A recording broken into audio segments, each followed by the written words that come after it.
Hello everybody, welcome back for another Microsoft Flight Simulator live stream. I hope you're all doing well. Happy Thursday, my friends. Thank you very much for tuning in today. Seems like a very quiet morning. Alex, good to see you, man. Zeal, good to see you. Person, good to see you. Just Pilot, welcome back. Ray, good to see you, man. Tired Shebus, good to see you. Reem, good to see you, man. Kengo, welcome back. Lufthansa 23 Super, good to see you. Yukfu, good to see you. Lilo Pilot, welcome.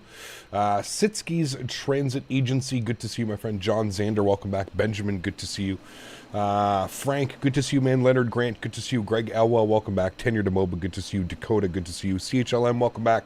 Spotting, good to see you. Brett, good to see you. Fly Daddy O, welcome back. Captain Wills here, good to see you, my friend. Max Medcraft, good to see you. Craig, good to see you. Crystal, good to see you. Diamond Mike, welcome back. Davis, good to see you, man. Samir, good to see you. Jake Aviation, good to see you. Robert Felger, good to see you, my friend. Welcome back, everybody. Thanks so much for coming to hang out today, guys. Really do appreciate it.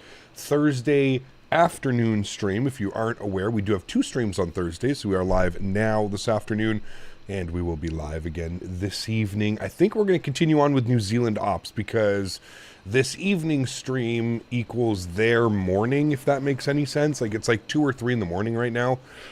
So we may come back and do the return flights this evening in New Zealand to offer maybe some like real world, real time New Zealand ops. So let's plan for that. We won't be out into the US or North America this evening. We'll continue on with some New Zealand ops. Hey Captain, hope you don't have any sheep on board. 6 sheep for every human in New Zealand. Is that true? I had no clue. Very cool. Radha, good to see you. Chris, good to see you, man. Zach, what's up, my man? Good to see you, dude. Welcome back. Hope you're doing well. All right, friends. Well, you can see the catering's loading up the aircraft right now. They're just done. Aggies, Eggy Grays. I don't know. Is that an actual, any of my New Zealand friends know what that is? How long does it take for your sim to load up with all these mods that you have? I would say probably about 5 minutes, Will. Probably less than 5 minutes, and I'm at the main menu. I do have it installed on an M.2, a very fast M.2, so... Hey Cap, New Zealand, 4 a.m. Yeah, so there you go, 4 a.m. So we're going to be live again this evening in about 7 hours' time.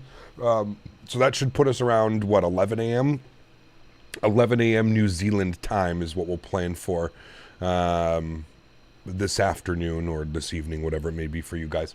Howdy Cap, how's it going this afternoon? Prepping for a ultra long haul flight between LAX and Frankfurt. You are brave, my friend. Good to see you, Andy. I hope you're doing well as well, man. Happy Monday, dude. Funny story, left arm is an op and a cast on, so I moved my yoke to the right side and I'm doing first officer ops today. But how do you control the throttle then? Throttle. Don't you need throttle for this hand, or wouldn't it be? I don't know. Lufthansa 23 Super 12 months. Thank you very much for the 1 year membership. Huge no floaties to you, my friend. Thank you very much for your continued support over the last year. I appreciate you, man. That is incredibly kind. Thank you, thank you, thank you. We'll do some ultra long hauls like 12 to 15 hours once the 777 comes out. We may. I don't know if it's going to be like, we may. We'll just leave it at that. We may. Auto throttle. Jeez, you're brave. But yes, I'm sure we'll end up doing 1 or 2 ultra long hauls. I'm not the biggest fan of ultra long hauls, but I know that the community would love to see something like that, so I'm sure we'll end up doing an ultra long haul at some point. Agray was born in Western Samoa in 1897 and died in 1988. She was a well-known hotelier and founder of Gray Investment Group and Aggie Gray's Hotels. Interesting. Thank you for explaining that to us. That's very cool.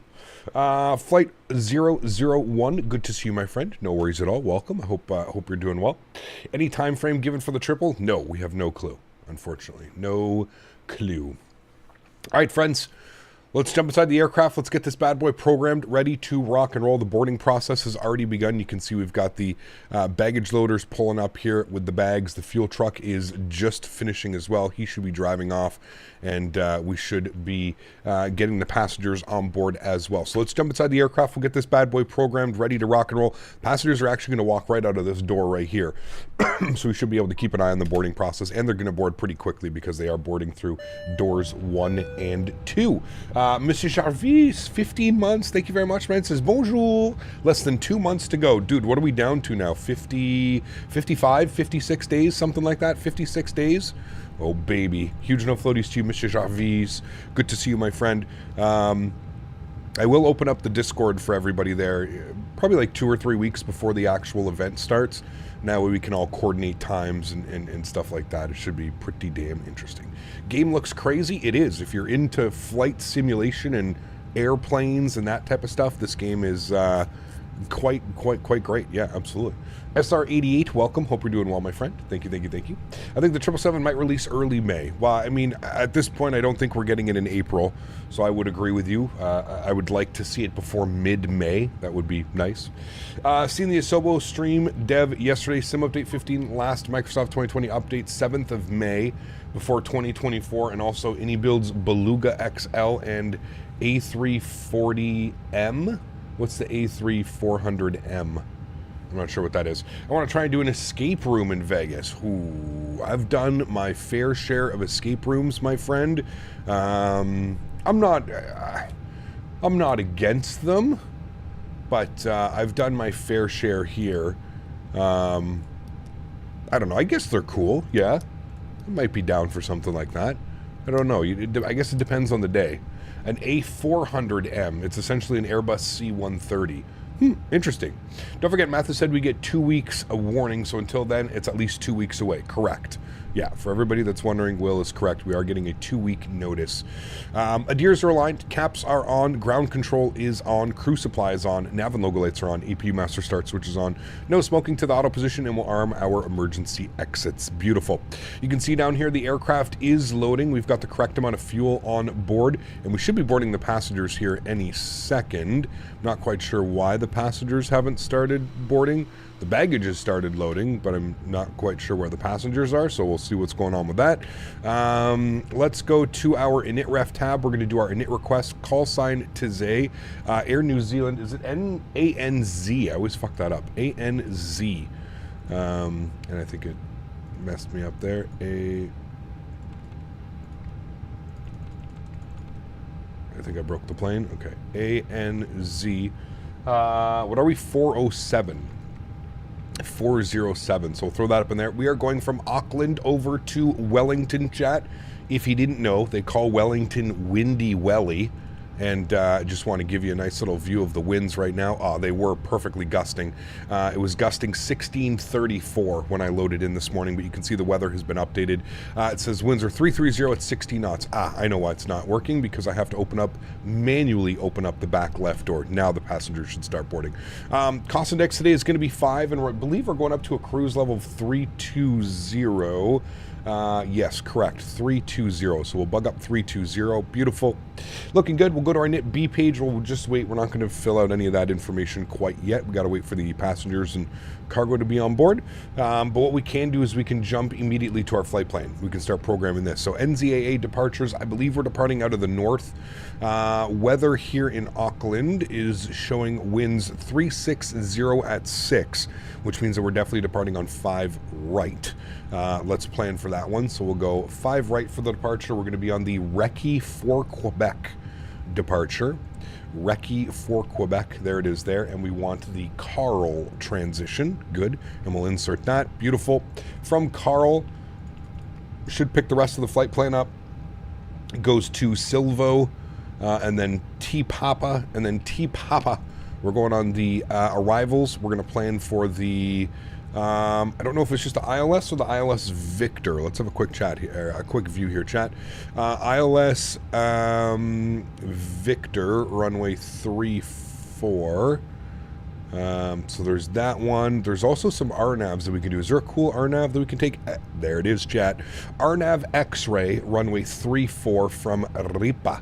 I think that's what we want. If we look at our arrival, we can take it from Ripa, and I think that's what we're going to do. So let's go RNAV X-ray. Was it RNAV X-ray? RNAV X-ray. Where are you? RNAV X-ray 34. We love doing these kind of cool RNAVs. RNAV X-ray 34 from Ripa, if it'll let us. RNAV X-ray. There it is. RNAV X-ray 34. We're going to be on the T Papa 4 arrival. T Papa 4, good. I don't know if we have an approach via. We don't, so we can use this, and we're going to use Ripa as our approach via, and we'll insert that. Good. We'll have a quick little look-see here. We'll make sure that everything looks good. Should be Ripa, and then it should be the Whiskey November 411, Whiskey November 506, Whiskey November 508, and Sulab. 506, 412, 508, Sulab. Good, cool. Everything's in there. Should be a nice, fun arrival. We love doing RNAVs, chat. A little bit different than the typical ILS that we would be shooting normally. Wonderful. That's done. That's set. I think we've actually got the passengers walking out of the terminal now, which we do. Beautiful. So it won't take long. They're boarding from the back and the front. So should not take long for the passengers to board. There's a nice little view of the passengers boarding the front and back of the aircraft. Beautiful. Looks like we got some people flying with us today as well, which is always great. Thanks for joining us on Vatsim. Appreciate it. We got AJ, 23 months. Appreciate you, my friend. Says, New Zealand, where's the old Zealand? Good question. I don't know. Huge enough floaties to you, man. Thank you for 23 months, AJ. Appreciate you, man. Is Sim Plaza safe or can you get banned? I would not be downloading anything from Sim Plaza. This is just my opinion. I can't stop you. I'm not the internet police.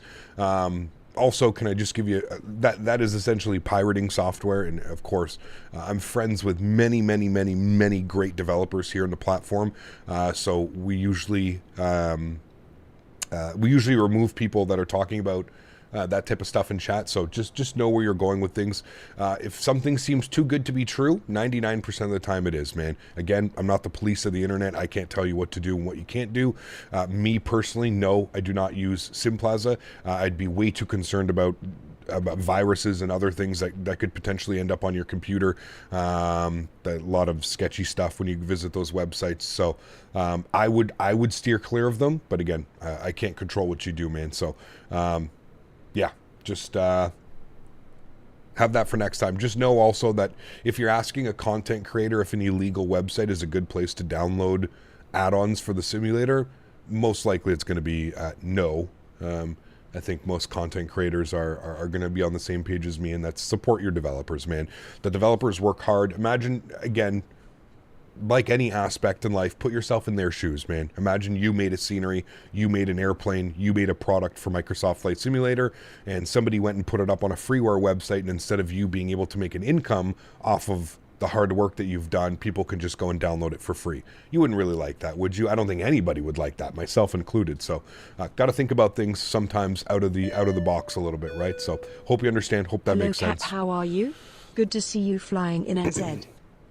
Tanush coming in with a $100 donation. Huge. No floaties to you, Tanush. Thank you very much for the continued support of the channel. Friends, if you haven't done so, please get some no floaties in chat for Tanush.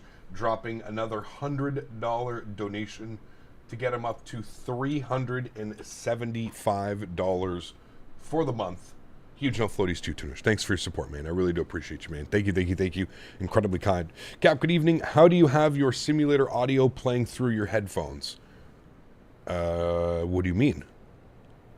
How do I have an audio mixer, if that's what you're asking, Nabil? I have an audio mixer. You can put ! mixer in chat. That's exactly what I'm using. But yeah, maybe I hope that's what you're asking. I don't know.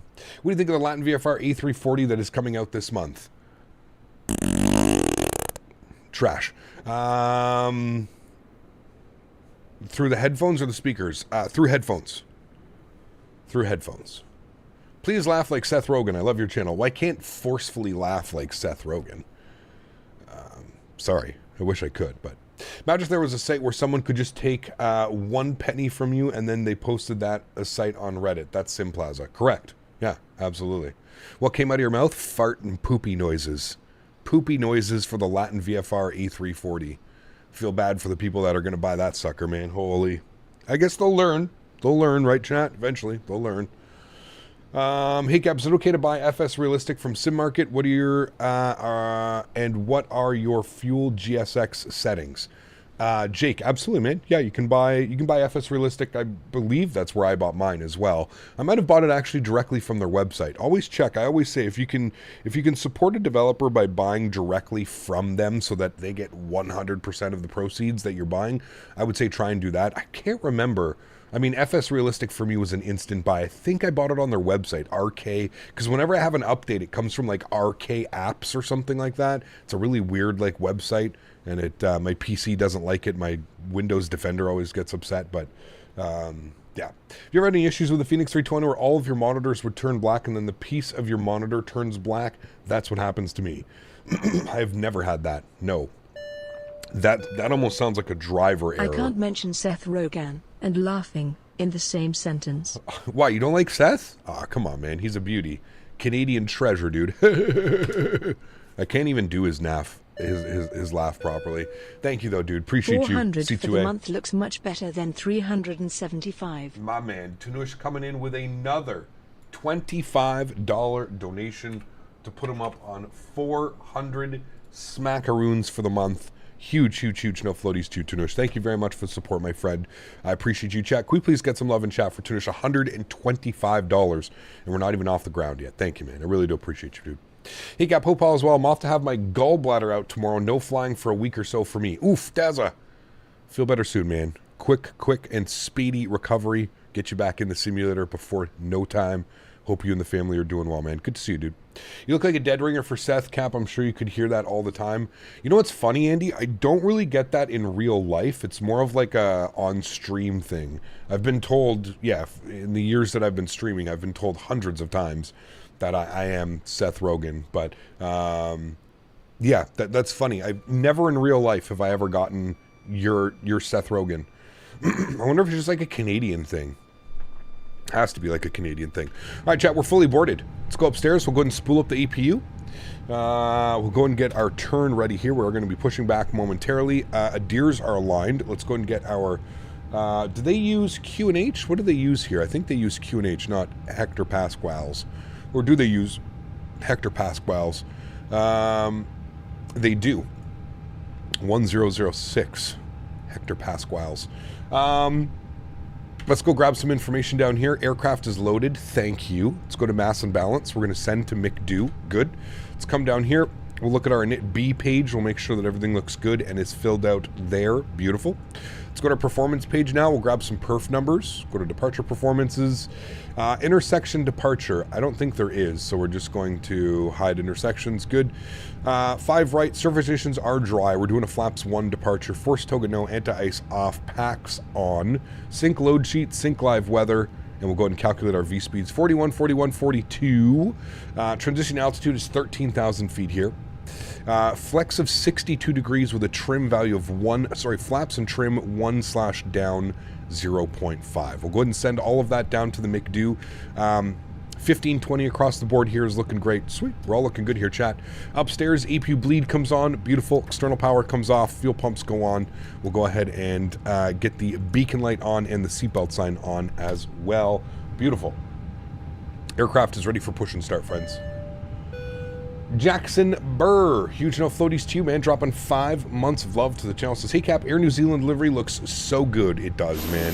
Underrated, dude. Underrated. I don't know why. You know what's crazy, dude, about flying in New Zealand is I always feel that my views and like the chat interaction is always so low when it comes to New Zealand. I don't know what it is, man. I guess people just...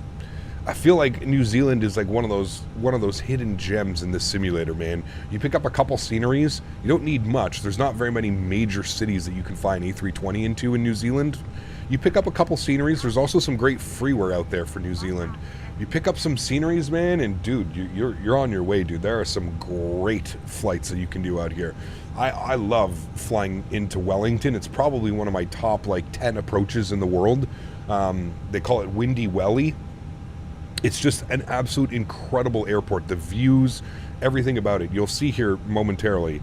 It's not going to be long. I think it's a 50-minute flight. I think is our first flight. 48 minutes on our first flight. So it's one of those weird things, man, where like viewership and everything seems to be down. I don't get like the usual numbers, you know, the 300, the 350 people watching. We don't really get that when we're in New Zealand.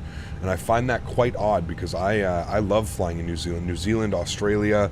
I love flying around here, man. And I know that they have a pretty big sim following. Maybe it's just we haven't done enough stuff out here, so people don't know to watch the channel. Squawking 2000, we'll turn that on and reporting. Beautiful. Jackson, thank you again for 5 months, man. I appreciate you. We got Cameron dropping the 10 pounds as well. Huge no floaties to you, Cameron. Thank you for your support, man. I appreciate you. More importantly, thank you very much for the kind words as well, dude. I really do appreciate that, man. That's incredibly kind. Thank you, man. Air New Zealand, what's up, man? Kia ora. What is that supposed to mean? Is that like hello, good morning? I don't want to say anything bad. Park brakes released. Beautiful. I love how she even has a New Zealand accent as she's pushing us back. I don't know if you guys can pick up on that. Pretty badass. Let's go engine mode selector for the start chat. We're also using something new today. I don't know if you guys remember last week, but all of a sudden landing rate monitor stopped working. So we are using G's landing rate, as you guys suggested. I think we've used G's on the channel like way before landing rate monitor came up, but we're using G's landing now because, yeah. Bought the Fenix A320 when I go into the Fenix program and want to log into my account and error pops up. Don't know why. The captain being the reason I got into flight sim so much. Keep it going, man. I've learned so much from you. Hey, Cameron. Thank you very much, dude. I appreciate you. Block time is on. We're like 30 seconds late. Sorry. Cameron, thank you again, man, for the 10 pounds. I appreciate you. And like I always say, man, I feel like I'm doing my job well as a content creator if I get people into this hobby and I get people participating in flight sim. So thank you for the kind words, man, and welcome to flight sim, dude. And we're glad to have you here, buddy. What happened to LRM? It just stopped working. I don't know why. All of a sudden, last week, it says it was connected. FSU IPC is connected. Everything's fine. It has the green connected light, but nothing's popping up. It's super weird. No, I wasn't able to fix it. We're using a completely different landing rate monitor today. So, gotta love those IEE engines. They are beautiful, that's for sure. Oh, we pushed back at the exact same time, and that's probably going to cause some problems. That's why I always say, chat, don't push back at the same time from everybody, and keep an eye out. He hadn't pushed back when we started our pushback, chat. I just want to point that out. Alright, they want us to set the park brake. Set. Let's go ahead and spool up engine number 1. FSR 3.1 coming to Microsoft 24, so no frame gen mod needed. Sweet. Even for 3000 series cards, Lilo? Like, how does that work? I thought that was only for 4000 series cards. Where it worked for me yesterday, gonna fire up the sim and take a look? Yeah, I don't know, man. Some people were saying the same thing, that it stopped working for them. I don't know, man. Maybe it would have worked, just had to, like, restart the computer or something like that, but, Interesting. So we don't need frame gen mod. I don't know a lot about FSR. I gotta do some research on that, I guess. Yeah, starting on Fly My Career on YouTube, 3 subs going to stream. Hopefully it works because I quit my job.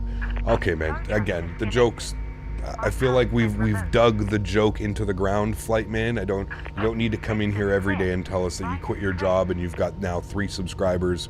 Wish you all the best on your endeavors, man. But I think we've dug the joke into the ground. It was funny last week. This week it's just kind of, you know, need something new. Is Any Builds making a Beluga for 2024? I don't know.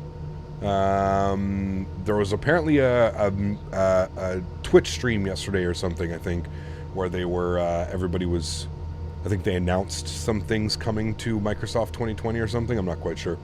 Your Sim CFI. Huge no floaties to you, man. Thank you for the support. Appreciate you. When is the next RJ stream? Well, we just flew the RJ. We just dusted it off after about a year of not flying it. I don't know when the next one's going to be completely honest with you, man. When it gets an update. How about that? When the RJ gets an update, we'll definitely fly the hell out of it, man. So, yeah. Thoughts on the A330 driver drama from this week? William, you should know me by now, dude. I do not pay attention to any of the drama or the bullshit in the flight sim industry. It'll drive you insane if you do. No, I don't know what's going on. If you care to fill me in, sure, you can fill me in, but I don't pay any attention to that stuff, man. I really don't. Departure here is going to be what happened. It was so spicy, then what happened? We're going out to Karl. Top altitude, I believe it says 4,000. Mandatory left turn at 4,000, direct to Badloo. That's for a different one. Fucking chat, we're going to be lazy. We'll just put up 10,000. That'll be good. Cool. Trim value was down 0.5. We'll go ahead and bug down 0.5. That's good right about there. Should be good. Cool. The All Blacks livery is sweet. Flew up from Auckland to Brisbane. Wow, very cool. Very nice. Your Sim CFI, thank you for support, man. I really do appreciate you, dude. Thank you, thank you, thank you. A330 driver called someone an idiot. Now everyone's going crazy. Fuck. I mean, spend 15 minutes watching my stream and tell me that it's not full of fucking idiots. It is. So I don't understand why people would be down all his throat. I don't even know if that's really what happened, but yeah, people are idiots, though. Yeah, exactly. He threw a tantrum during Cross the Pond at ATC for changing his cruise level, causing him to burn more fuel than he wanted, went viral on Reddit, and he removed his entire stream. Ay, dude. This is the world we live in, guys. This is the world we live in, man. Why would he get upset about a cruise? He's burning virtual fuel. It's not like anybody's going to think less of him because he burned a little bit more virtual fuel during a Cross the Pond event. Anyways, I'm not going to get involved in it. It just seems a little bit weird, but I don't know why somebody would get upset about something like that, let alone why people would be like harping on that. But yeah, dev stream recap is on FS Elite. Okay, I'll have a watch tonight. Thank you. You gotta check it out. Bring your popcorn. Jesus, dude, it's a little bit sad. No. Seems a little funny. I'm gonna say I've been part of the flight sim community for years, and it's full of idiots. I don't know why people are getting upset about that. And you can clip that and put that on Reddit too. I don't give a fuck.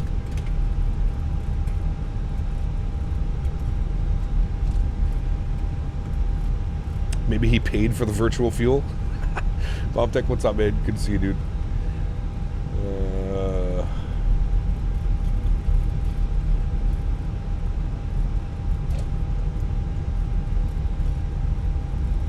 Colin, what's up, man? Thanks for your support, dude. Appreciate you. Glad you're enjoying the streams, man. Thank you, dude. People who get upset over things like that might need to buy an extra pack of Depends. It was no big deal, in my opinion. Wow. That's a little bit weird. Like, I don't know, man. I know, listen, and I don't mean this in like a negative way, but like the one thing that I've kind of gathered by watching all these real world pilots streaming over the last couple of years since like COVID is some of them, not all of them, and the ones that I support and the ones that I watch, I don't think that they're like this, but some of them have a little bit of an ego, and that's always been a real world thing. How do you know? There's tons of jokes. How do you know that you're hanging out with a pilot? Because he's probably told you 10 times, right? Like there's jokes about stuff like that, but some of them I've noticed have just a little bit of a tad of an ego, and sometimes that doesn't shift well with certain scenarios, and when you're put on the spot and you're on camera and you feel like you're, yeah, like I get it, I understand it, but at the same point, like, yeah, dude, like, I mean, you're flying across the pond, and to throw a little hissy fit because you don't get the altitude that you wanted to, I mean, come on, dude. Go step away from the computer for 30 seconds, realize there's other things to worry about in life. I don't know. That's just my outlook on it. You guys know me, though. I'm a pretty level-headed, calm person. I do get a little bit heated sometimes, but I think people misinterpret my my love and my passion for flight sim. Some people think like, oh, well, he's just crazy, he's talking crazy, or he's upset about this, or he's upset about that. It's not it at all, right? This is my job, this is my passion. I absolutely love doing this, and I just don't want to see our hobby go down a road where, I'm not happy with where things go. Yeah, that's a little bit weird. Why are you not on the runway taking off, my friend? Why are we holding short here? There's no airplane on final. What are GSX fuel settings? I can show you them down here. Sim settings, GSX here. This is what I have them set to. So service, sequence, fuel and catering, then boarding. Auto catering, wait for fuel before boarding. That's what that looks like. What's going on with the plane in front of you? What do you mean? He's all over the place? I don't know. The word hissy fit makes me always laugh. It's a good one, yeah. Cap, will you be at Oshkosh? No. You're always respectful towards ETC, though, even the Oscar Mike guy. No, I mean, I'm always respectful. I try and be, listen, dude, as I always say, man, I always try and be respectful to everybody that I meet in the flight sim industry. Where I start getting a little bit disrespectful, or it's just when I feel that I'm being disrespected, right? I don't have time to play games and shit, dude. Like, I'm not interested in that type of stuff. You know what I mean?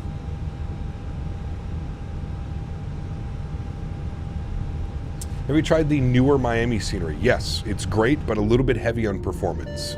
So, Auckland traffic here, New Zealand 407 lining up runway. People always make sure that they tell you who they are: pilots, doctors, vegans, and crossfitters. Nice. Like I said, dude, I don't get that. You know, it's funny because like I don't get that vibe from like V1. I don't get that vibe from Flight Deck to Sim. Like I said, man, there's a lot of real world pilots now. So I don't get that vibe.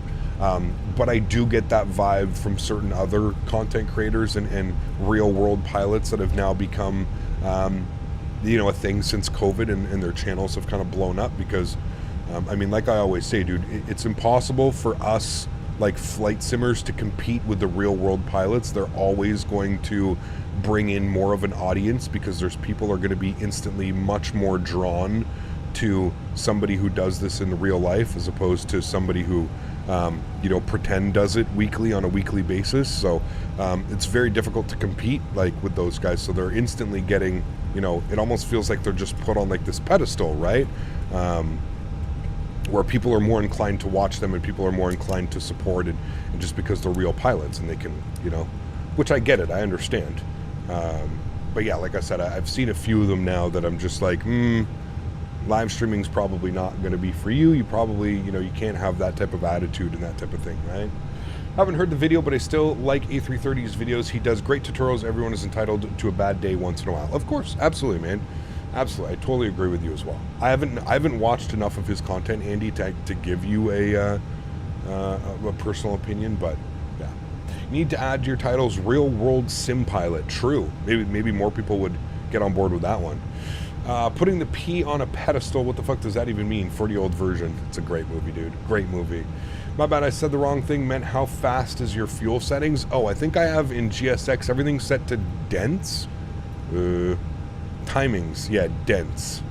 Boarding, deboarding, refueling, time acceleration, none. If that makes sense. Is there a way to become a real-world pilot for cheap? I mean, yeah, you can get your private pilot's license and then become an instructor or those types of ways about it. I've had tons of friends that have done that as well.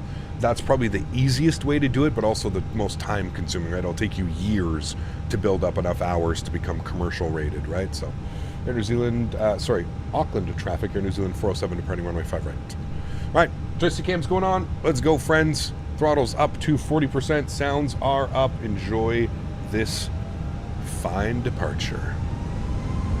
Chrono's on. Slight nose down pressure on the side stick. Let's go, man flex. 63 SRS runway auto thrust blue. Takeoff power is set. Airspeed's alive. A little bit of right rudder to maintain center line.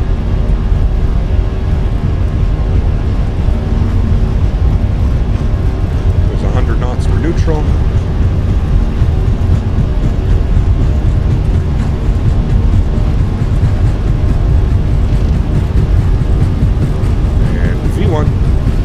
Rotate.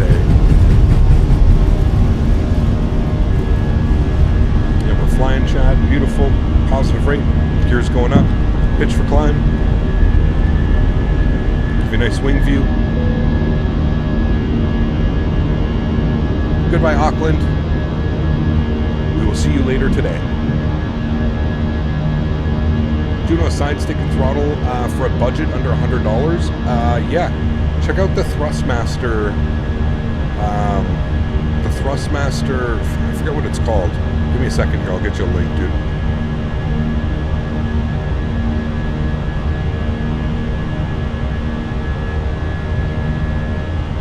Some people like that, JR, though, right? You have to understand, man. That's what some people like, you know?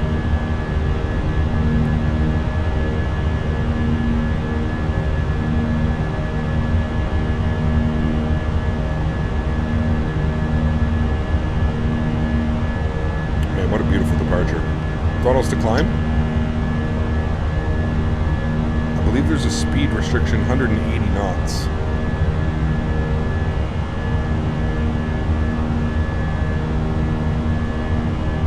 Need the audio file? Well, I am the rotate. I don't need somebody telling me to rotate, right, JJ? I do the rotates around here, sir.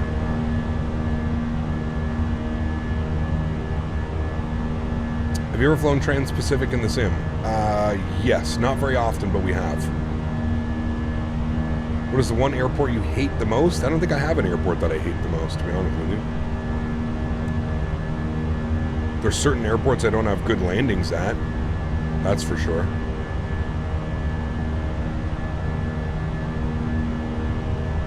Alright, I'm bugging up cruise altitude 320.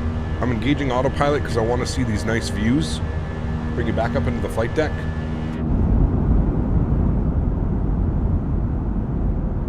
God, I never get to fly in New Zealand, so I love taking in all the views. So beautiful. Auckland's a pretty big city, isn't it? My goodness.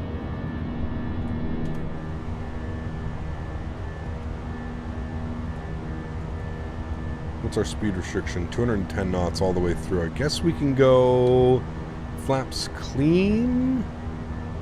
It says there's a 5,000 foot restriction. We're just going to blow through that, chat. No problem. Keep her going here. We'll respect the 210 knots, but we're going to keep climbing.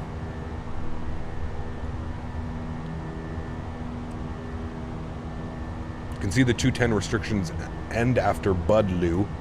So after Budlu, 1.6 million in Auckland? Damn, really? Shit. I didn't think it was that big. Look at all the farmland. Is that where all the sheep are, chat? Chat was saying there's a ton of sheep here. I guess this is where all the sheeps are. Look at all this beautiful farmland.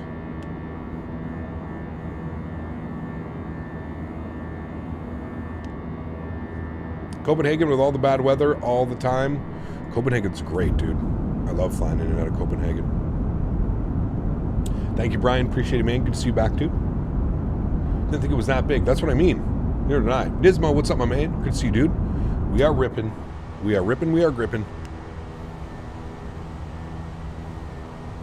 Yes, sir. Happy Thursday. Runway turn-off lights are off. Nose lights are off. Wing lights are off. Ground spoilers are disarmed. Beautiful. And as soon as we go through Budlu, which is in 1 mile, we can advance the speed. I think it will do it automatically, actually. Let's see what it does. Speed should go up after Budlu. There's speed. Good. Beautiful.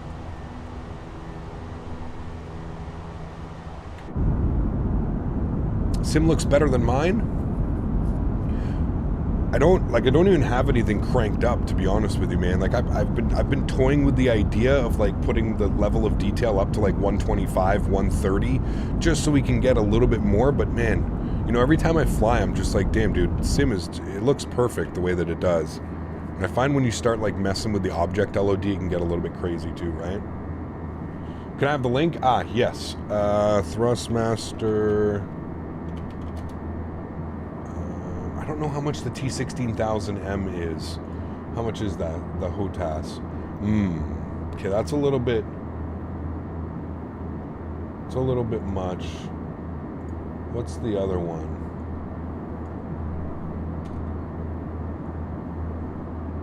The T-Flite HOTAS. There it is. This bad boy. I think this is, yes, $79.99. This is probably the best bang for your buck. If you do end up purchasing that, don't forget to use my code Captain Canada at checkout to help out the channel. But that is definitely what best bang for your buck. Yeah, that's going to be it right there, man. 79 bucks. You get a throttle, you get a joystick. It is detachable as well. So if you want to have more space on your desk, you can actually detach it and make the throttle and joystick a little bit further away from one another. So keep that in mind. What's the airport worst landings? Chat, what's an airport where I have shitty landings? There's quite a few. There's a few airports that for like whatever reason they just get to me. I don't know why, but there are a few airports out there that just get to me.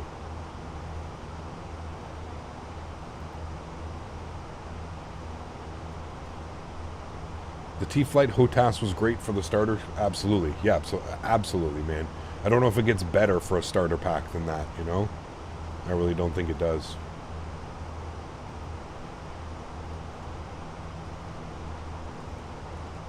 Ireland, from what I've seen, Ireland can be a little bit spicy sometimes, yeah.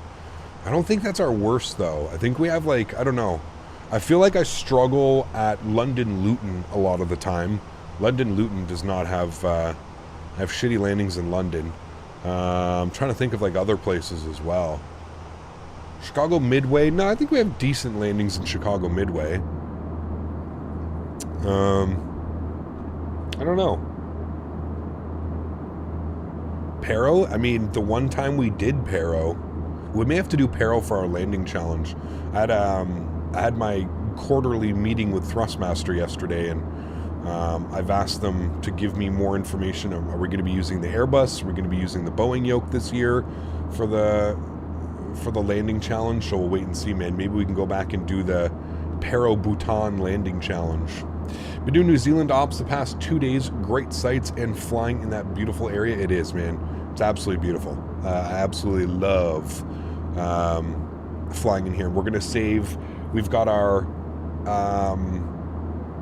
we're going to do a community fly-in on Saturday, so if you guys haven't seen that, we are going to be doing our community fly-in on Saturday. Sunday is members-only April stream, and then Monday we'll wrap up the week here in New Zealand. So lots and lots of flying in New Zealand over the next couple of days. Community fly-in on Saturday. If you're not familiar with that, it's just the basic Microsoft servers. We're just going to fly and do some crazy stuff. Probably fly out of Christchurch and kind of go on. So, have you tried Toronto City Centre on stream? Yes, plenty of times, Andy, in the FlyGSim Q400 for X-Plane. Yeah.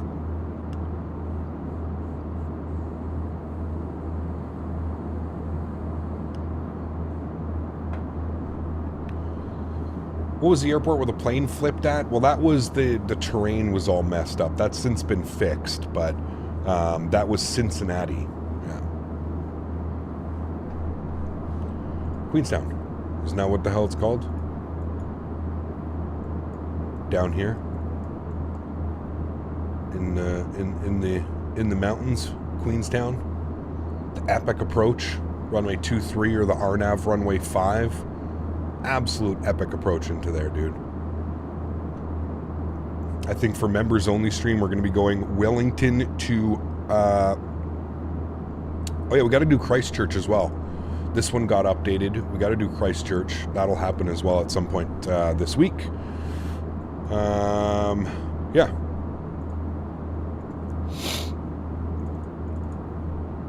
The new scenery, NZTG, yeah, but you can't fly an A320 into there, right? That's for like ETRs and smaller ones. When is Queenstown happening? Sunday. Maybe Sunday and Monday, we'll see, but definitely Sunday. Members only stream. We're gonna be doing some Queenstown love. Still no good version of the world's busiest airport, Atlanta. Quite embarrassing. I'm surprised somebody hasn't like stepped up and made it, man. Like MK or Any Builds or one of the big scenery guys. Fly Tampa. Could you imagine a Fly Tampa Atlanta? That would be incredible. Need someone like that doing it, you know? We'll be flying the TFDA MD-11 when it comes out. Just curious. Yes, Andy. So I've actually signed an NDA already. I should be getting the aircraft much before release. And hopefully I'll be doing some content with it before it releases. Rip FPS for what? Oh, if it was Fly Tampa Atlanta? I mean, Fly Tampa's pretty good performance, man.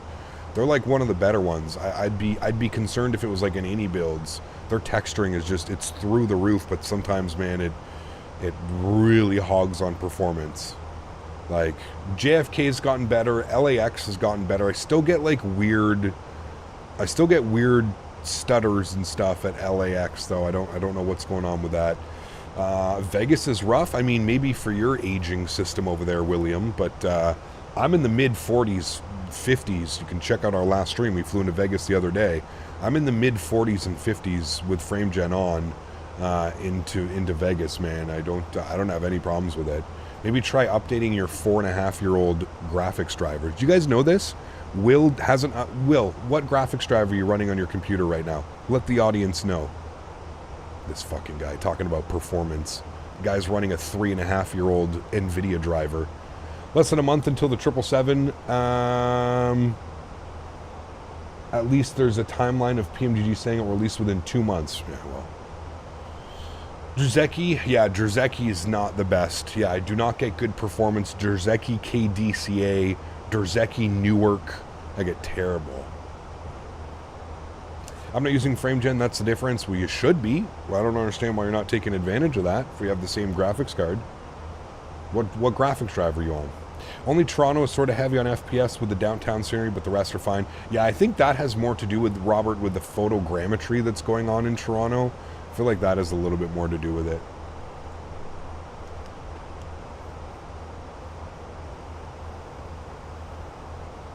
$457.30.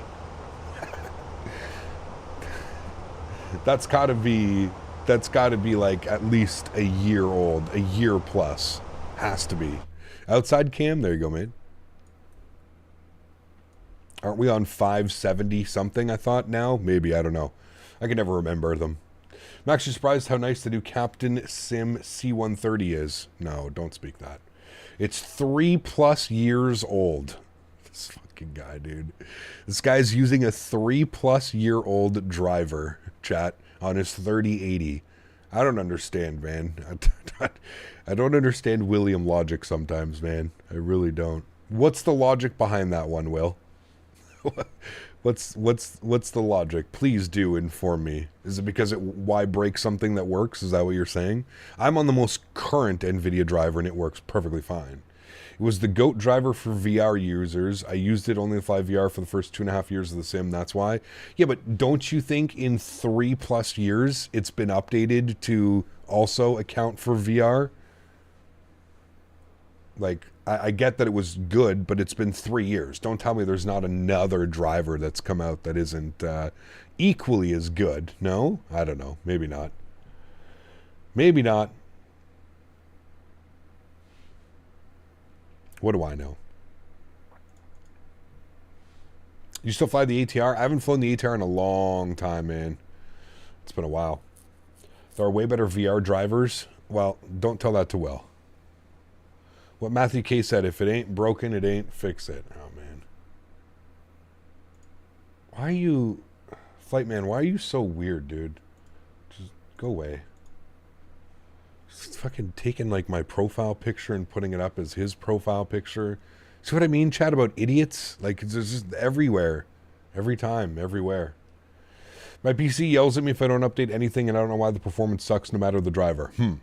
Just use the Fenix livery manager and download almost all the liveries. They have so many liveries. You be careful, dude. That's going to take a ton of space, hard drive space. A ton.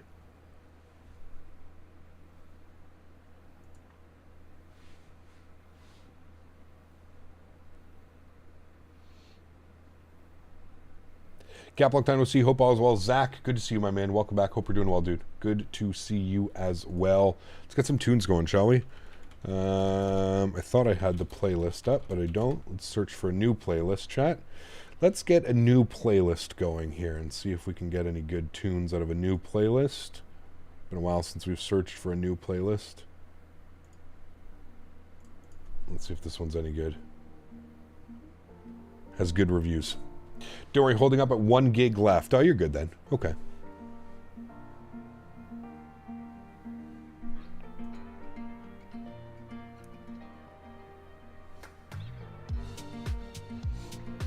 Kyle, you ever thought about getting a P.O. box? Does that sound like a terrible idea? It's stupid expensive, Davis. And I just don't think it would be worth it, man. I don't think there's enough people that would send me stuff to warrant me having a P.O. box. Sure, I know, like, there's a few people out there that would probably love to send some stuff, but again, it's very expensive, man. Like, it's hundreds of dollars a month up here to get a P.O. box. The last time I checked. Now, I could do a little bit more research. It's been a while since I looked, but I have looked at them before, and they were just far too expensive for maybe getting 1 or 2 things a month that somebody wanted to send, right? A while ago, we had a great idea that, like, people would send me, like, random snacks and stuff from around the world, and every time I was in that part of the world, I could go and fly, and I could eat those snacks. Like, we could pretend that we're on the actual, you know, like, we do some Austrian ops, somebody send me some Stroopwafels or something like that. But yeah, it's expensive, man. Like, no joke expensive. So we'll see, man. Look up, hope you have a wonderful day. Thank you, Ahmed. Appreciate you, man. I hope you have a great day as well. Thanks for coming to hang out. We're at our cruise level chat here, 320. Looks like we are cruising for like 80 miles or so, maybe a little bit more.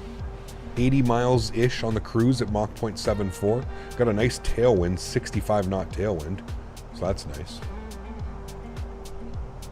I'll have to look into it though, Davis. Like I said, it's been a while since I looked into it. Huskers celebrating 41 months. Appreciate you, my man. Huge no floaties to you, Huskers. Thank you, thank you, thank you. Incredibly kind. So it's been a great run, Cap. Best is to come in flight sim, dude. You know, I had, like I said, I had a great meeting with Thrustmaster yesterday, and in the meeting, I was like very adamant at telling them, like, this is, I think the next like year to 2 years is really going to be probably the most like insane trip of any flight simmer's career. I think that over the next course, as we start getting some of these airplanes, we start getting some of these like high quality renditions of stuff, that it's just going to be incredible, man. I'm I personally am so excited for the next like 6 months to a year. I think that that's where the simulator and Microsoft 2024 is really just going to kind of become a true dominant force, and it's just going to be the amount of add-ons that we're going to get, the amount of airplanes, the tools, utilities, the sceneries, the enhancements. It's going to be nuts, dude. I'm very excited for the next, like I said, 6 months to a year is kind of like my bubble, my time frame. I think by then we're going to just have so much, dude. I'm thinking by then, you know, we're looking at PMDG 777, the Max series, getting close to the 747 as well. I'd like to believe the MD-11 is going to be out, the Aerosoft 330, whatever, the Majestic Q400, you know, any builds with the A350, Synaptic Sim with the A220, Bluebird with the 7.5 and the 7.6. I mean, shit, dude. And that's just the iceberg. There's so much more in development. There's stuff that we don't even know about. You know what I mean? So it's going to be pretty incredible. Pretty incredible. GMC, my man. Huge no floaties to you, dude. Thank you very much for support. Truly do appreciate you, man. Incredibly kind. Thank you, guys. If you got a gifted membership, please make sure you say thank you. GMC, thank you very much for 5 gifted members, my man. Appreciate you, dude. Thank you.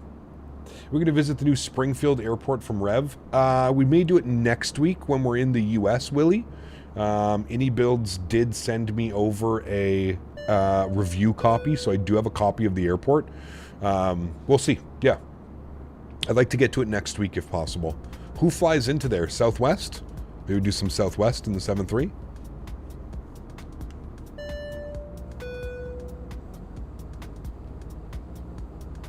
When is the Max series coming out? Apparently it's in pretty, it's nearing the end of development, Finn. We're supposed to get it with the release, or like slightly after the release of the 777. So when we get news of the 777 release, I would assume that it's going to be out soon there afterwards.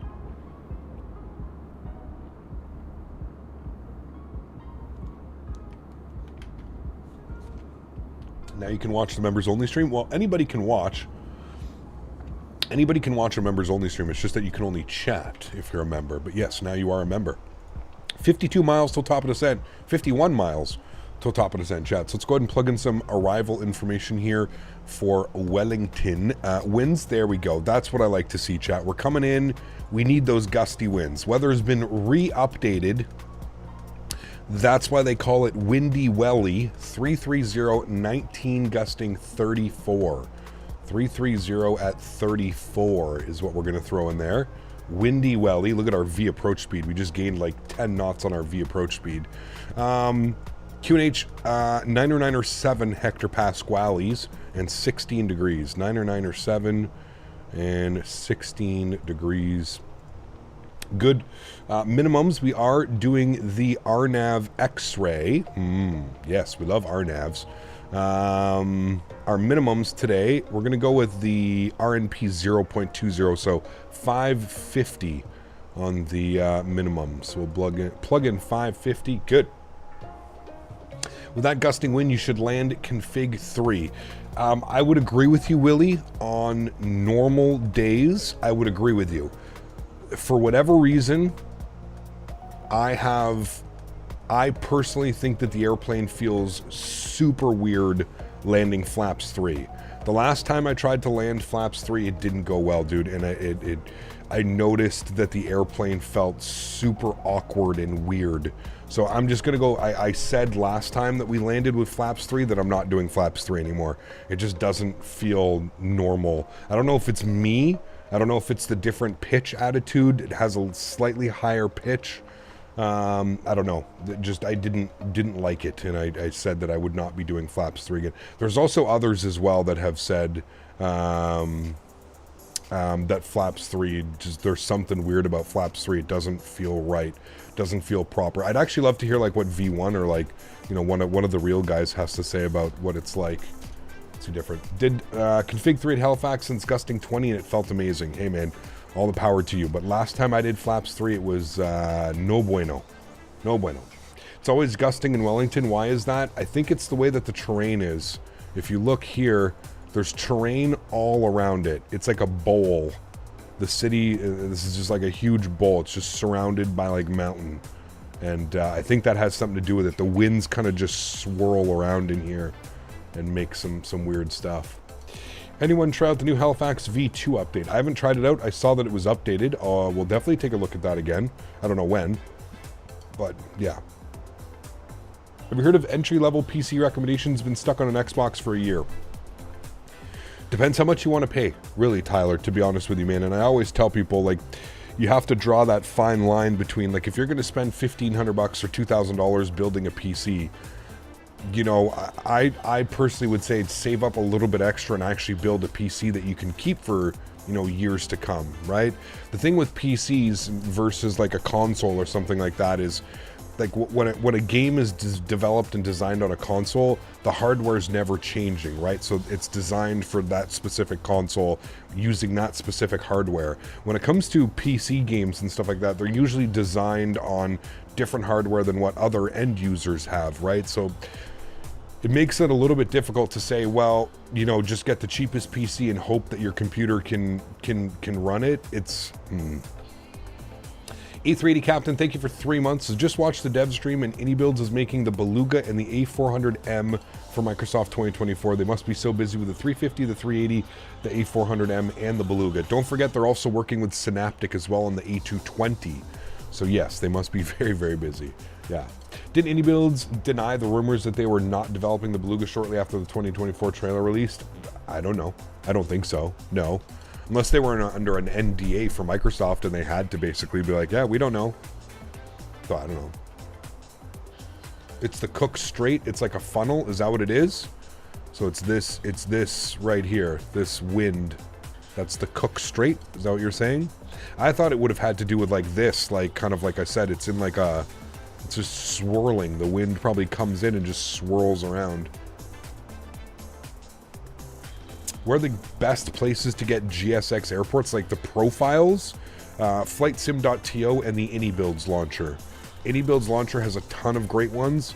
FlightSim.to also has thousands of GSX profiles.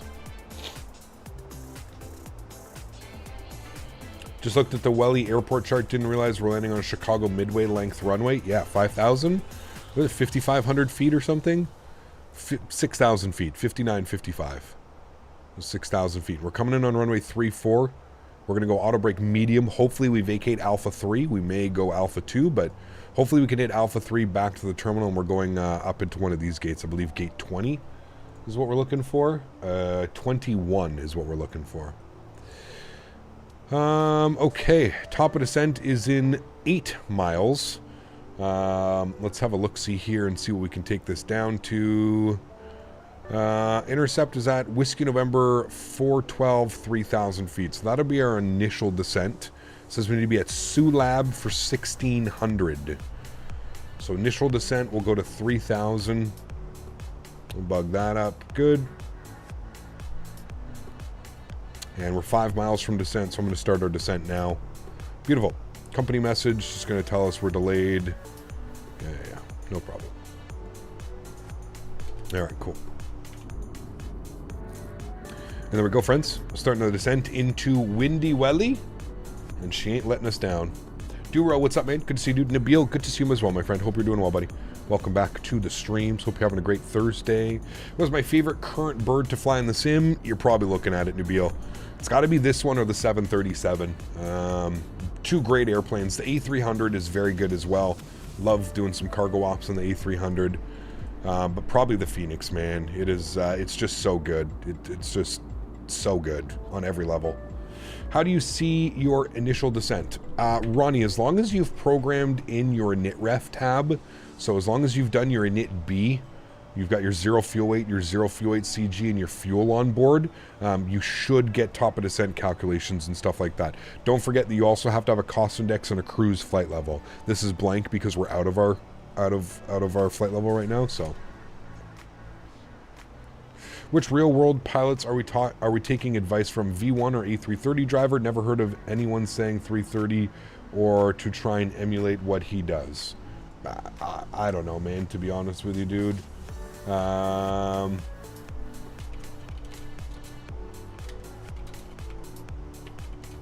I don't know, dude.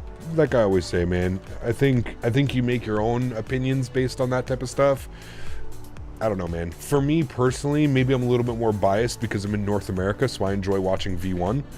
Maybe that's why, right? I learn a lot from watching V1s, and V1 is a great, like, you can tell he's like a natural teacher, right? I believe he was a CFI before he became captain on the Airbus, so I don't know. It all depends, man. I don't think anybody's right or wrong or so. Yeah. I noticed you said you're a fragrance head. My current is go-to Santal 33, definitely worth a try. Who makes that? Santal 33. Santal 33.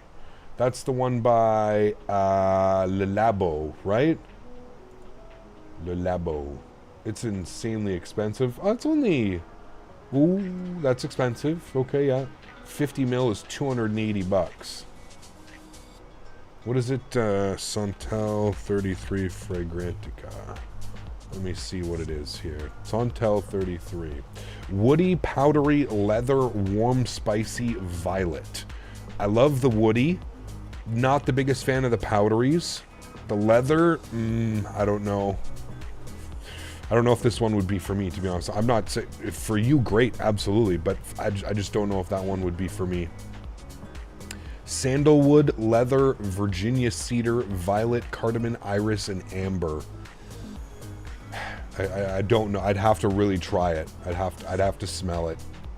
Then I can look. I'll look at the airport. They should have it at the airport, right?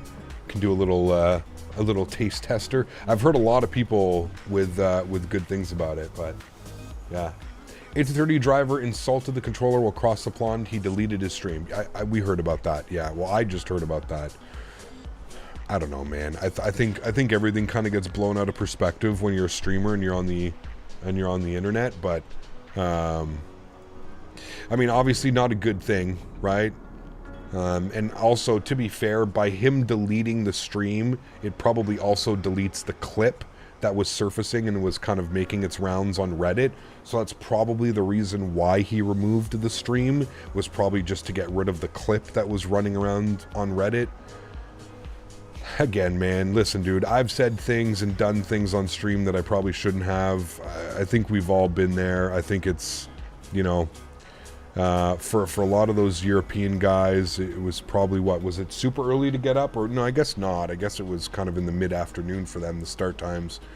I don't know, man. Everybody has, like I said, man, everybody goes through different days, and everybody has shitty days, good days, bad days. I don't know. I wouldn't be judging somebody off one clip. That's all I'm saying, Chad.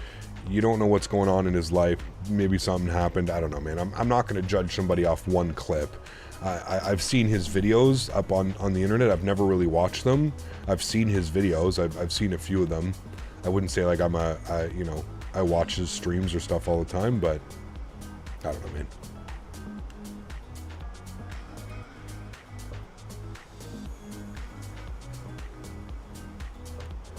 It'd be difficult unless somebody like actually screen recorded it.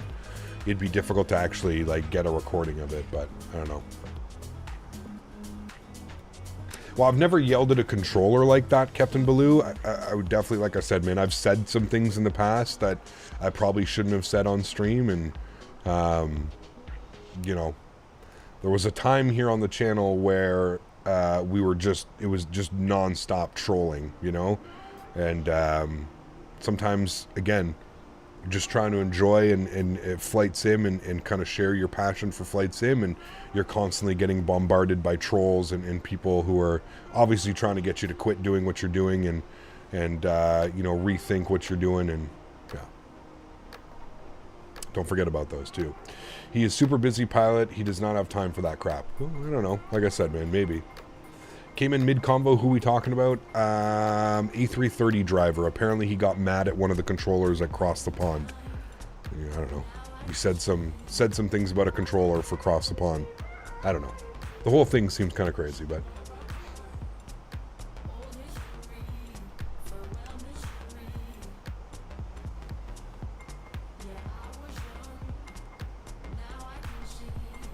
Do you recommend Fly Tampa Sydney? Absolutely. Yeah. Chanel Bleu. I have some Chanel. It's I I don't mind it, Chris. I find that it's a very floral kind of scent, though. I actually think it's very similar to Yves Saint Laurent. Trying to think of the one Yves Saint Laurent, L'Homme de Nuit, I think it's called, or something like that. Man of the Night, L'Homme de Nuit, I think is what it's called. I can't remember. I have them here, but yeah. I was watching 330 driver's stream. The controller was being a little rigid in handling his attitude change request or something, and he got pissy about it, contacted the VATSIM supervisor. Yeah, like I said, man, I don't know, dude. I don't know, man. I didn't see the clip. I didn't see the video. I'm just gonna refrain from making comments. Like I said, man, everybody's entitled to have shitty days. Is it the best thing to be taking it out on the controller? No, of course, but yeah. Not a great look, worth all the attention has been getting either. No, definitely not. Definitely not as a real world pilot either. That's where, like I always say, man, like, damn, dude. Like, I know that these guys get held to a higher standard, especially when it comes to like streaming and stuff, but I think at the end of the day, you have to realize that these guys are just humans, just like you and I, man. There's not much difference. Yeah, they have a cool ass job and they've spent a shitload of money to get where they're at to be real world pilots, but I mean, other than that, they're just real people, man. They're human beings just like us. This is what I was talking about by people put people up on pedestals. You know, he's just a normal average guy, man, who can get upset and pissed off just like everybody else. I don't know, man. I wouldn't really look too much into it. I think he's done far better and far more things for the flight sim community than, you know, him getting a little bit pissy at a controller or something like that. Could he have handled it better? Sure, absolutely. From what I'm hearing, again, I haven't seen the clip, but from what I'm hearing, obviously the situation could have been handled a little bit better, and it is what it is, man. I'm not gonna, like I said, I'm not gonna judge somebody off of, you know, one thing that happened. Have I got pissed off at controllers before too? Absolutely. But I try and like kill them with kindness, right? That's what I always like to say. It pisses people off even more if you act like it's not affecting you and you just act like you're having a great day regardless. That's how you really piss people off. Just, you know, yeah, man, hey, no problem. Thanks so much for the ETC. You have a great afternoon. It's kind of like, you know, even the guy that was being a dickhead to us, right? The Oscar Mike guy, you know, who told me if I would have studied my charts prior to departure, you know, like obviously trying to get a rise out of me, you just tell them, man. You just say, hey, you know, you say, oh my God, I'm so sorry that I didn't study my charts, and I'll make sure to do it next time. And you switch frequencies. That's all it is, you know. I saw the clip and it's getting too much undue attention. Cap, if you had an issue with the controller a few months ago, that you should have had a certain taxiway chart handy, if I'm not mistaken. No, Gary, it was a departure. It was a departure and it was direct a waypoint. And the controller, instead of giving me like every controller that I've ever had a controller from, like on VATSIM, real life, whatever it may be, whenever they usually send you to VOR, they'll give you the VOR name and then they'll proceed it with the 3-digit identifier code, right? All VORs have 3-digit identifiers, so it'll be direct Hoosier Oscar Mike, right? Like that. For an example, that's all the controller needed to do. Instead, the controller said direct Hoosier. I looked at my FMC. I didn't see Hoosier in my FMC, but I did see Oscar Mike. So I just queued up and I asked him, I said, sorry, can I get that waypoint again, please? And he repeated Hoosier. If you had studied your departure charts, you would know that Hoosier is Oscar Mike. And it's like, okay, so, you know, are you being a dickhead on purpose? Absolutely. But again, I'm not going to make a big deal about this. You could have just said, you know, direct Hoosier, Oscar Mike. It's that easy, right? And like I said, 99% of the time, that's exactly how the real controllers and the VATSIM controllers are going to give you direct to a VOR. This is going to be that 1% where you don't actually get the number, you don't actually get the 3-letter identifier, and the controller was just... And again, this was on the release of an airplane. We had like 700 people watching the stream, so I feel that definitely played into it as well. I think he also knew that I was streaming, and I think, like I said, I personally believe it was done on purpose, but again, you can sit there and you can get upset at stuff like that, or you could just shake it off and be like, wow, man, you got a shitty life, eh, dude? Like, that's really all you gotta Your life is, you must be the funnest person. You must be the most fun person at a party. You just have to kind of laugh and shrug it off, right? Now, obviously, I don't know what happened with Cross the Pond and all that shit, and somebody else said the controller was actually being snarky to him, and that's what caused him to kind of, like, reach out and be a little bit, so, again, probably getting blown out of proportion because it's Cross the Pond. I think if this is just a regular afternoon stream, nobody gives a shit about it, but because it was Cross the Pond, and everything Cross the Pond is just under a microscope, because so many people are watching that day, and there's so many pilots flying, that probably has something to do with it as well, right? So,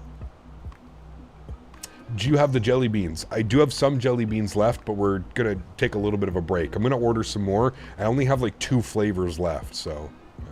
Is it a bug where you can't hide the cabin in the Fenix? Yes, Carson. If you're in the Discord, if you're in the Fenix Discord, you can actually go and download a temporary fix until they post the newest fix. But yes, it is currently a bug where you cannot turn off the cabin. Yeah. Maximilian, what's up, man? Good to see you, dude. Worse, I'm a real pilot and everyone else is just pretending. That's the vibe sometimes, but still, it's not nearly as big deal as people are making it out to be. I agree with you. I agree, man. Like I said, dude, there's certain things that I've noticed as well. Like I said, man, since COVID happened, we had this huge influx of furloughed real pilots who wanted to stay sharp and wanted to stay current and started streaming. And I believe he falls into that category, you know, and like I said, man, unfortunately, sometimes things like that happen. And when you're a real pilot and you're put up on this pedestal and you have all these people that are watching you, sometimes things can get, you know, you feel like you're getting taken advantage of, or you feel like somebody's, you know, trying to purposely make you look like an idiot or make you look stupid or something like that. And I get it, man. But yeah, does turning off the cabin increase performance? I don't think so, Lewis. No. Nice to see you, by the way, Lewis. I saw you come in earlier. We are doing some New Zealand, landing into Windy Welly. Oh, yes. What's the most recent METAR for Welly? Not nice. Winds are 330, 19 gusting 34, variable between 300 and 010 degrees. That's the tricky part right there. Other than that, no clouds detected, so it's nice. You can see it's right down there. Nice weather. Can't complain about the weather, that's for sure. Now, correct me if I'm wrong. It is winter time. It's your winter time in New Zealand, right? I think is what it is. Packing breaks. The packing breaks. Nice. Packing.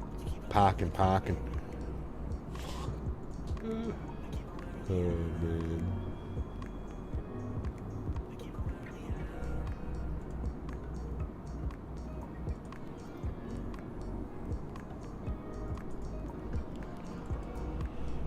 It's ego, nothing else. If it was a senior pilot, I'm sure he wouldn't do such childish acts. Well, again, man, I don't want to jump to conclusions like that either, dude. I'm not going to say you can't have your opinion, Captain Riyadh. That's fine. But I'm not going to jump to conclusions like that and just assume that the guy's a hothead and he's, you know, it's all to do with his ego. I have no clue, dude. Like I said, man, I don't know him personally as a person. I don't, I've never really watched his streams. I've seen some of his tutorials up and stuff like that, but never really watched his streams. So again, I'm not going to jump to conclusions and just, you know, say those types of things. Not for me, dude. Hey, Cap, how are you doing today? Any fixes for the engine failure on engine start in the PMDG 737-800? Turn failures off in the menu? That would be the only thing that I think.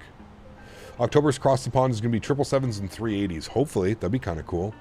The controller was disrespectful and refuted his request for a higher rather than lower.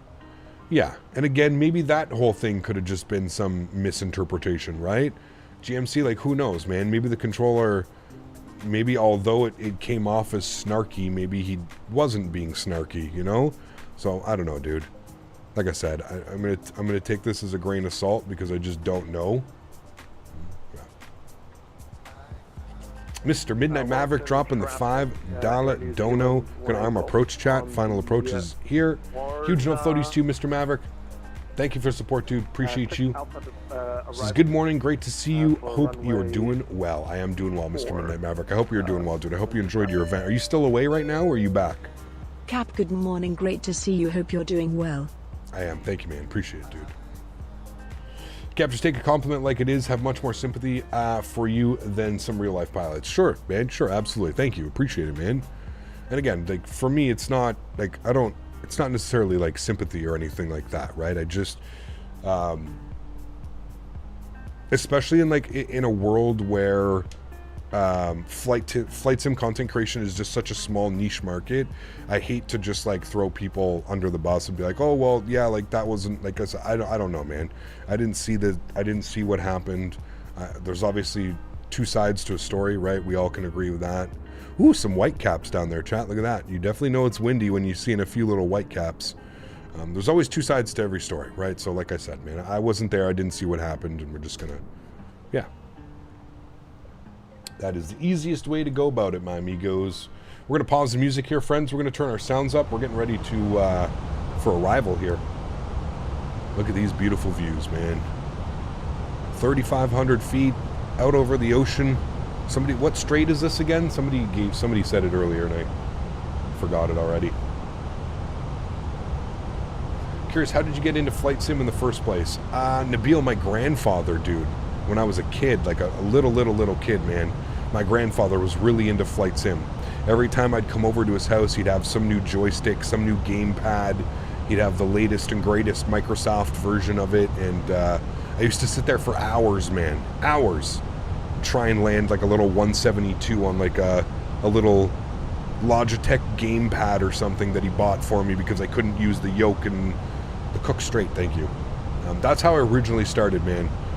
Then obviously when I was in high school, gear down flaps too. When I was in high school, it wasn't cool to do like flight sim anymore, right? Like it wasn't like the cool thing, so I kind of stopped doing flight sim. And then I picked it up again while I was actually away at university. I had a gaming laptop. I needed for like 3D renders and pictures and stuff of weldings. I needed a decent computer, and I bought myself a gaming laptop, and it was actually able to play. It was able to play X-Plane, and I had FSX and X-Plane. Flaps full, ground spoilers armed, all of the lights are on, we're perfectly configured, beautiful, continue approach here, chat. And yeah, I got back into it, man. I had FSX and X-Plane. At the time, I had X-Plane 9 that I got from a buddy of mine who was at flight school, and they gave him a copy of X-Plane 9 to put on his computer at home. And he let me borrow the discs and install it on my gaming computer. And then I bought X-Plane 10, and I went through all X-Plane 10. Holy bumpy, chat, just a little bit. And then I got X-Plane 11. Ended up building a computer after that and all that, and the rest is kind of history, man. All right, joystick cam is on. Windy Welly is living up to its reputation, chat. Wellington Airport, Air New Zealand 407 on a 5-mile final runway 34, Wellington. Can confirm, do not use flaps 3. No, I'm telling you, dude, it's broken. I don't know if it's just broken for me, but it's broken, man. All right, my airplane. Enjoy the arrival, friends. Catch you down on the ground. Oh my goodness. Yeah, this is going to be fun, chat. You're watching what's happening to the aircraft right now, right? Like, my hand is off the side stick. That's not me doing those movements. That's the actual airplane getting absolutely rocked around. All right, we are using G's landing rate monitor, so it's going to pop up on the left side of the screen here. You'll see it pop up like right here, I believe it comes out. So keep an eye on it. The new landing rate monitor.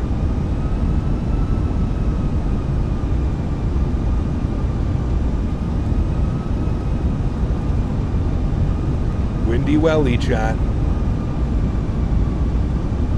Windy Welly. She's gusting up to 27, 28 right now. I'm looking at the PFD. You can see 28 knots. It's almost like a quartering cross. Continue.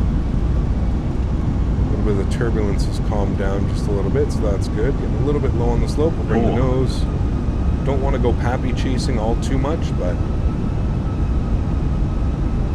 auto brake is set. Ground spoilers are armed. All right, let's get it, chat. 300. Short runway, 6,000 foot runway, so no messing about here, chat.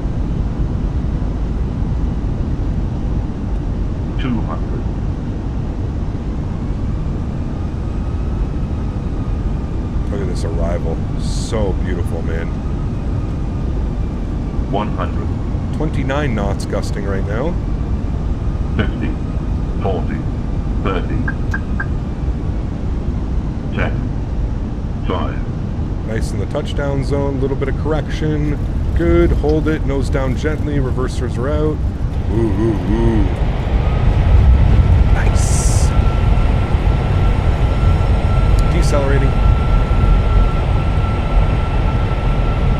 60 knots. Reversers stowed. Ladies and gentlemen.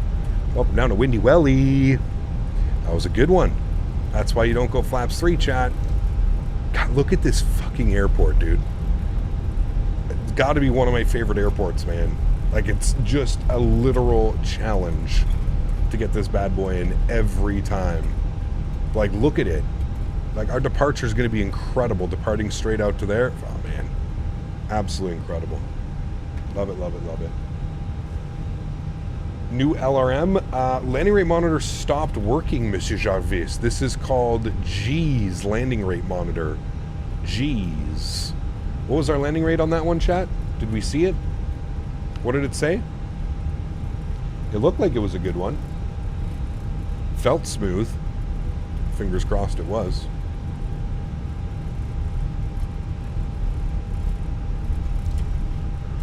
All right. A 109. Ooh. G's. G-E-E-S. Ground spoilers and flaps clean. I love flying out here as well because of the performance.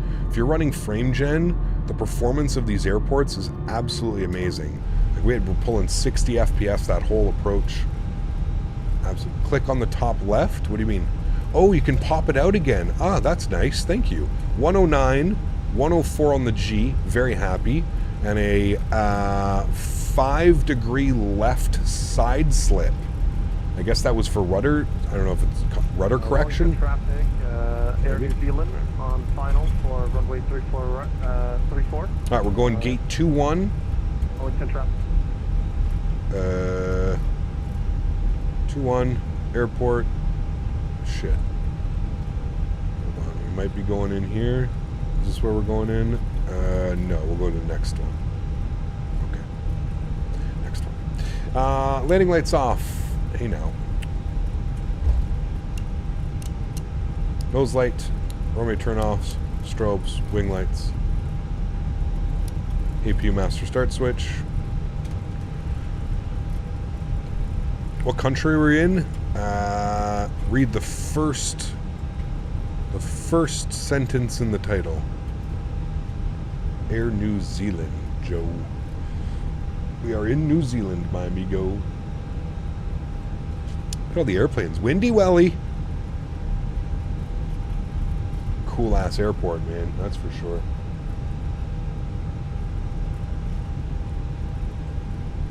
Oh. Apparently I'm not. Apparently I need to be over here. Sure. No problem. APU start switch on. Nose light off. What scenery is this? Exclamation point scenery in chat, Nabil, or you can always click on the link in the description, man. I always showcase what scenery I'm flying in and out of. I always put links available for you guys, so if you do enjoy it, exclamation point scenery in chat, or then you can check the link in the description below. It is absolutely beautiful, man. This is Flight Beam Auckland and Flight Beam Wellington is what we use today.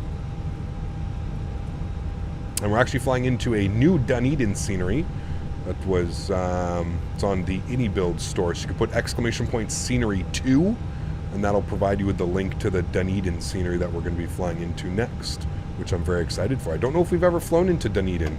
I think we might have, but I think I had freeware scenery going. AP bleed is on. Engine number 2 is off. Engine number 1 is off. Beacon light is off. Seatbelt sign is off. Fuel pumps are off. Ladies and gentlemen, welcome down to Windy Welly. I would say, chat, that we handled that like champions. We were absolutely getting our pineapples pushed in there briefly, momentarily, on approach, but I would say we battled the winds and we came back from that one, and that was a damn good landing, chat. I'm very happy with that landing, actually. I'm going to pat myself on the back a little bit there for that one. That was a good one. Those winds were gnarly. It wasn't gusting as much as I thought it was going to gust, I'll be honest with you, but I definitely saw like 24 to 29 gusts on short final. So that was pretty damn cool. Sweet. Let's watch the deboarding process. Get some tunes bumping. Yeah. And we shall get ready for our next flight, shall we? Going over to Dunedin. Which is... What is the iCal for Dunedin? NZDN? Yeah, NZDN. NZDN. That's how you know I haven't flown into an airport very much. Alright, let's go to new flight. ANZ will be us. I think this one is a super small airport. Correct me if I'm wrong, chat, but I know that they take the A320 does fly into there. This is a real world flight on the A320, but I believe it's a small airport. 151 passengers for this leg, chat. So we had 166, 151. I'll admit I may have had one too many this morning. Let me join you, sir. Are these all static airplane or real people parked at the stands? Let's find out. Some of them are static, some of them are real. Because I just disconnected from the network to file our flight plan. I wonder why they lowered the IE engine startup sounds in the cockpit only on the Fenix. I liked it better louder.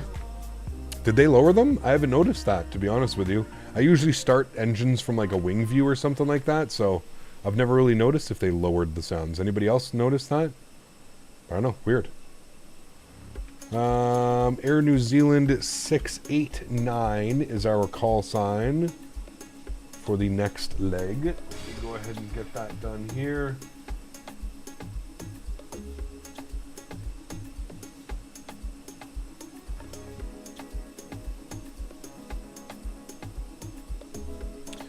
Update the live information. The aircraft is deboarding, so that's good. Good start. Deboarding passengers, good.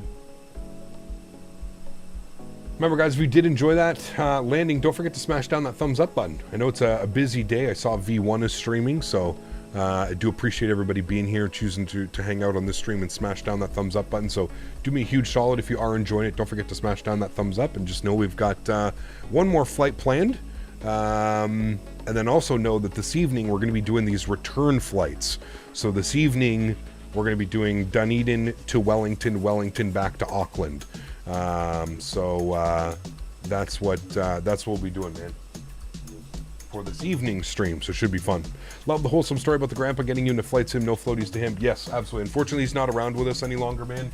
He passed away when I was 17 or 18. So he's, I mean, that's 12 years, that's 17 years.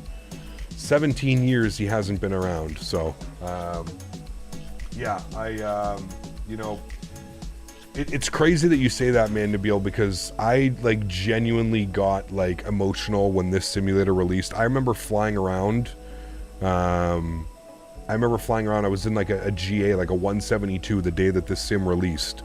And I was just flying around, and, like, I was looking down at the ground, and, like, I remember just in awe what the simulator was like when it first released, and being able to, like, look around and basically flying on, like, Google Maps, right, and, like, seeing your actual house or seeing the neighborhood that you grew up in, and it was pretty damn crazy, man. I think about, you know, I think about what it would be like for him to be around, you know, and to witness this. And, you know, even now, dude, my little cousin, like, he's a real world pilot and stuff like that, you know. So it's crazy to think, man, how much, you know, how much he misses since he's been gone for 17 years, man. It's been a while. Dunedin is a strange place. Many old remnant lava fields all over the place. Ooh, I wonder if we'll get some nice views, some visuals.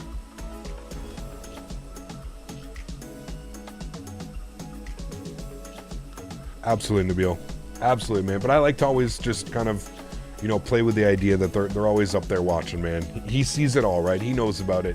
He probably knew about release before we did. That's how I like to go about it, man. Why do you like flying? Is it the scenic views or the satisfaction of landing and takeoff? I think a little bit of both, Pop Rock, to be honest with you, man. Just a little bit of both. I just love aviation. I love technology, and I love being able to, like, from home, kind of learn and teach yourself how to fly these basically modern computers and stuff like that, man. That to me is kind of like one of the coolest things as well, you know. Which UTC time is the evening stream? Because in Germany the time differs. Max, put exclamation point schedule. Sorry, Maximilian. I think it starts at like midnight for you guys, Max. I think it's midnight UTC. 0000. Reckon he's watching the stream? Absolutely, Lewis. Yeah. Feel your brother lost a loved one hurts no matter how much they passed. You're making him proud for sure. I agree, man. I agree, dude.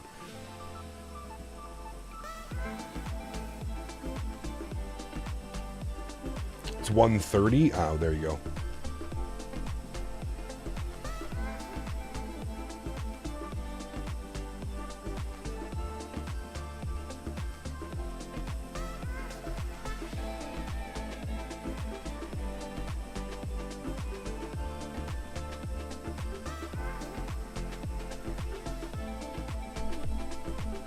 How about X.11? Just before Microsoft 2020 got released, I jumped ship and never returned.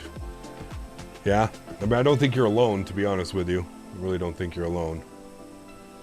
Hey, Cap, just got to the stream. Do you know if the update for Microsoft is still going to happen at the end of this month? I think it got delayed by another week, but I'm not sure.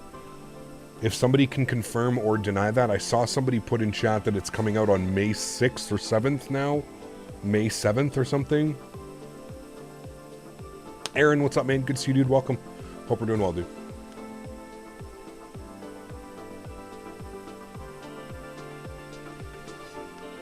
May 7th. There you go. In chat, we trust, as I always say. Chat will never lead us away. Wow. Maybe not never, right, chat? Some of you guys are.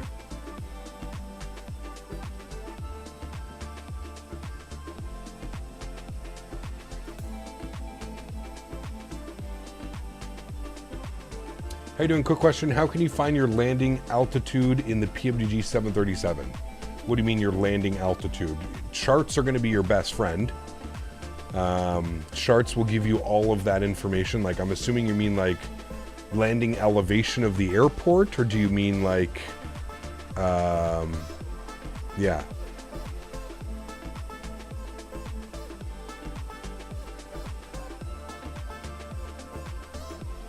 What's the wind doing in Dunedin? There's no METAR reports. Chat, how does that work? How do you not get weather updates for Dunedin? Is it because it's so early in the morning that they don't have...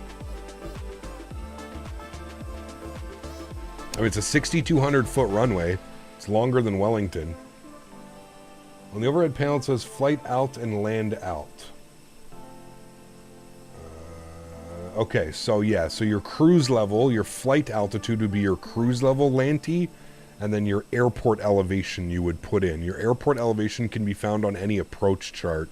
If you look up top here, you'll see airport elevation 4 feet. So it's on any arrival chart. You should see it. What kind of approach can we take into here? They got an ILS. What runway do they even have us landing on? What runway did Simbrief give me? Simbrief gave me runway 3. What do they got? They got an ILS. They got an RNP. They got an NBD and an NBD. Okay, we're shooting ILS, chat. Did I see Aklar? I did. So we're shooting the ILS runway 3 from Aklar. All right, good. Aircraft is deboarding. We're almost done, chat. Don't worry, we'll almost start the process of reboarding everybody. You have new headphones, good choice. I do sound recordings. Yeah, you can put exclamation point, I think it's headset or headphones. Exclamation point headphones, I think it is, in chat. It'll provide you with a link to what I'm using. Hey, Gab, any chance I can make a dono to have a flight with you either in a shared cockpit, doesn't have to be live, or on YouTube? You don't got to donate for that, dude. I'm sure we can figure something out, man. I mean, if I'm being 100% honest with you, Atto, the programs that are available right now aren't very good. Like the shared flight and like whatever your controls. Honestly, man, I have more trouble using that than anything else. I would love to say let's wait until we either get like proper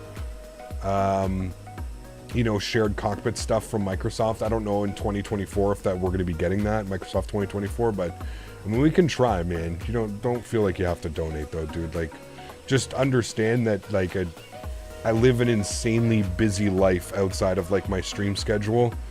Fiance, dog, farm, property. So for me, honestly, the biggest thing would be the timing, dude, would be being able to set out a date and be able to adhere to that date. That would be the biggest thing. Yeah, I mean, we can try and figure something out, dude. I'll try to put the numbers in for the land altitude. It goes up by 50. Yeah, that's correct. So you always round up. So Lanty, I mean, with 4, we're landing in Dunedin, and it's showing 4 altitude of 4. You would just leave that at 0. If the altitude says 26 or above, you would set 50, right? You always round up. So that's kind of how they do it with the boat. You don't have to have exact numbers either.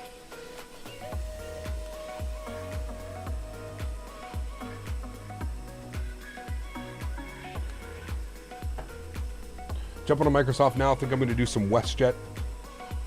Got any recommendations for flight around an hour? Vancouver to Calgary, or vice versa. Well, Vancouver to Calgary, you'll get the tailwind, so it'll definitely be less than an hour. Calgary to Vancouver might be a little bit more than an hour because you get that headwind. Cap, will you fly the Beluga when it comes out in 2024? I'm sure we will, Snow. Yeah.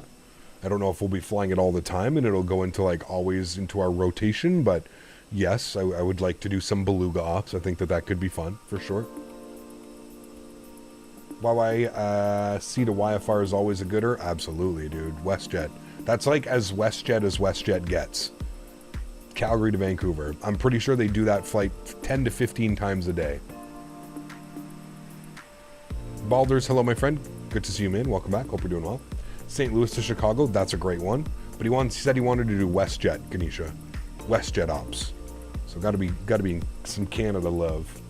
Captain, are you going to create the channel in the Discord for all the members who are going to the expo? Yeah, not just members, Diego, just for anybody that's going to the expo, yes. And it's mainly there so that people can kind of plan dinners, lunches, events, Some people want to do some things right. Jarvis was in here earlier talking about how he wanted to do an escape room. So I'm sure he can post in there, and anybody that wants to do the escape room with him can go and do that. And yeah, there's some cool things. I'm sure like somebody else mentioned like doing like Top Golf and stuff like that. So like I said, I'm sure there's some cool things that will end up happening. Monsieur Jarvis. Fuck. I didn't think you were here. That's why I said it normally. Jarvis. Has to be. See, Zach would be down for escape room. Wait, Zach works in an escape room. He knows all the tricks. Zach can't be there. Zach will actually just hack it and we'll be done in like half an hour. He goes busted. Key ZDN only opens in 40 minutes, so no air traffic, just for the metal. Got you. Okay. They do Calgary to Vancouver, but love the recommendations. There you go. I manage an escape room. Exactly. See, Dom would be down. There you go. Will you go to a shooting range? I would love to, Diego. I would love to. It's something that I'm going to discuss with like Dan and Mopar and all the guys. But yes, the plan is to go and shoot like some AK-47s and shit. It's Texas. Wow, it's not Texas. We didn't get to do it in Texas, is what I meant to say. We didn't do it in Texas, and Vegas seems to be like the next best place to do that. So we'll see, man. We'll see. We shall see. Yeah, I'd love to do that. Keyboard to K-Fat is a nice quick one too. It is, yeah. It is. All right, chat. 2 more people left to deboard, and then we'll restart the boarding process. go get the fuel topped up. Catering will come say hello, and we'll get the passengers and baggage on board. There goes the last passenger. Deboard crew. Note, we're keeping the same crew for the next flight. Deboarding is complete. Beautiful. We'll dismiss that. We'll go to My Flights. We're going to go import next flight. Beautiful. Let's go to mass and balance. 151 passengers, 2,265 kilograms of cargo, 6,259 kilos of fuel. Load aircraft. We're going to go GSX. Beautiful. We're not going to touch anything else. Good. Let's go down to the FMC. Let's go over here, actually. Go to our MICDO menu. ATSU. AOC. Received messages. And an arrival message. Good. And then we've got our preliminary load sheet already, which we'll accept. Good. And we'll come back here. Sorry, down to the other MICDO. We'll do our init request. Call sign on the next flight. Air New Zealand 689. Good. We're going over from Wellington to Dunedin. Beautiful. With our alternate being Christchurch. Good. Cost index will be 5. And we're going with a cruise level, I said 340. 340 today on that. So we'll bug that up. Good. Let's go to our next page. We'll leave that blank for now. We'll go to flight plans. We're going to go to New Zealand. We're going to go to departures. Wellington, sorry. We're departing on runway 34. We're going to depart via the Uplu 1 Romeo departure. There it is. Good. And we're taking the Sabda transition. Sabda. Good. And we'll insert that. Let's go to Dunedin. Go to arrivals. We're going to plan for the ILS 3. We're going to be on the MIPA 4 Alpha arrival. In our approach via, we want it via, I guess there's no via. I thought we could take ACLAR, but we definitely don't want it via HL, so we're just going to go no via, and we'll insert that. Beautiful. And now if we have a quick little look-see here, we'll just make sure that we do have ACLAR. Yeah, there it is. So it should be BIPOV. There's BIPOV to ACLAR, and then from ACLAR, we'll remove that discontinuity. And there we go. From ACLAR, we're jumping on the arrival above 2,800 feet. We'll intercept at about 2,800 feet. 3,000 feet. Should be good. Beautiful. Cool. That's done. Everything's looking good. Catering is up here at the aircraft now. Do they have LSG Sky Chefs out here? I thought that was a North American thing. That could be wrong, but Sky Chefs are up here doing their thing. Good. Badger Sky, what's up, man? Good to see you, dude.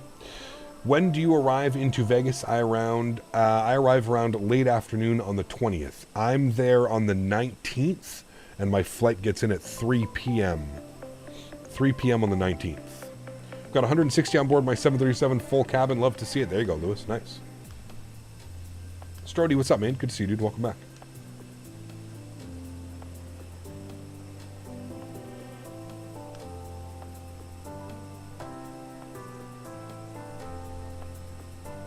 Windy Welly.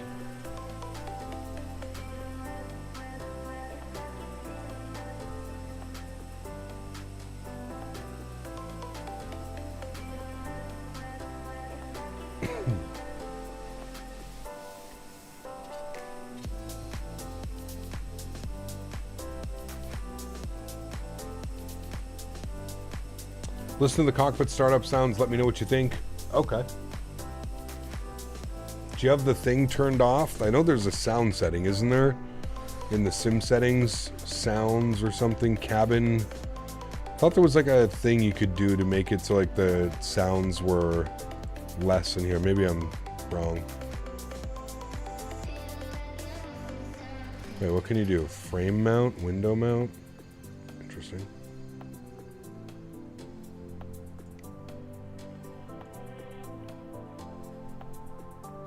All right, we're getting some fuel. We're doing their thing. It's all over the Discord.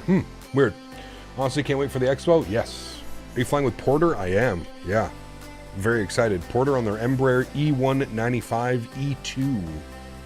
Very excited for that. People are complaining about it. Interesting. Like I said, man, I usually start the engines with a wing view, just because that's what I do, but the Jetway says not Wellington. I know, it's awesome. We'll give a little tour of the scenery here after as well. I mean, listen, it's flight beam, dude. Like I said, you don't need much convincing when it comes to flight beam scenery. These guys are beautiful, man. I want to do Minneapolis next week as well. Do some Delta 7-3 ops out of Minneapolis. Maybe even do some Sun Country. That could be cool. Sun Country out of Minneapolis. We don't do that enough of that. So I'd love to do that next week and when we're back in the 7-3. So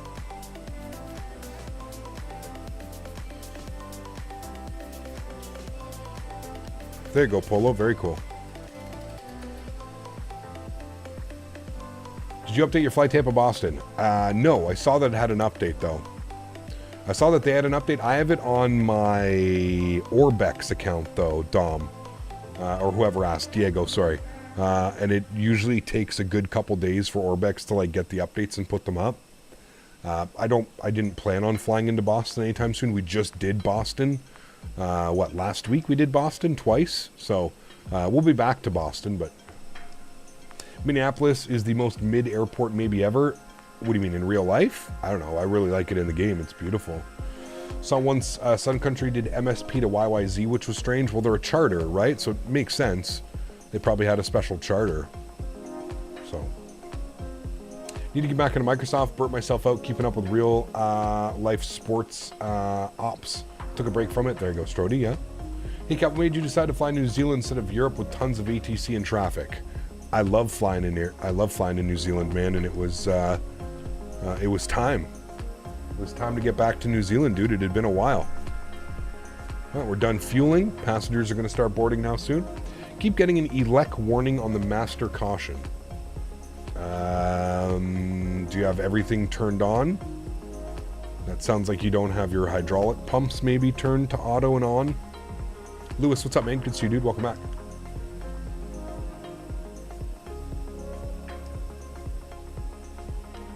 New Zealand is incredible. If you haven't done so already, come and fly out New Zealand. It's insane, man. Any plans for some Cebu ops? Maybe. I don't know. We'd have to fly the Headwind 330 Neo. I'm kind of waiting for that airplane to get the custom 330 cockpit. As soon as that Headwind 330 has the custom cockpit, I'll definitely plan to fly it again. It's a little bit difficult to convince myself to fly it right now when it looks like a 320. Not much point in flying it, right? I'm from Auckland. Nice to have the cap in New Zealand. Enjoy the Southern Alps. Thank you, Vaughn. Appreciate you, man. Beautiful place, dude. Beautiful place. I would love, love, love, love, love. If I ever make it down to Australia, this part of the world, you better believe I'm coming down to New Zealand. Absolutely.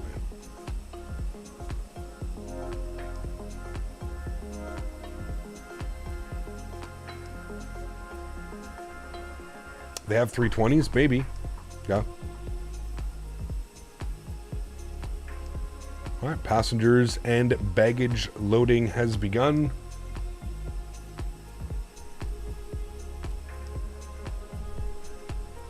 Beautiful. Any plans on Indian flights? I want to do India again. We need to do an India tour. Last time we were there, we flew the Airbus with a lot of Indigo, so I'd like to take the 7-3 over there to do some Spice Jet ops and stuff like that. It will happen, man. It will happen. I can't give you a definitive date yet, but it will happen at some point. LodVFR has a nice 330 model. Horizon should take that mod, and to it actually work, it would be a 330 we need. Nah. Maybe, but nah. Does Fenix do sale prices? It was just on sale, Pop Rocks. €10 off, or £10 off. It was just on sale. You just missed it. It was the first sale that they've ever had in 2.5 years. Very rare that they have a sale. Honestly, though, if I'm being completely honest with you, this is one of the airplanes where you don't have to feel bad about paying full price. This airplane is worth every penny and then some when it comes to the cost of the aircraft. It is absolutely worth it, man.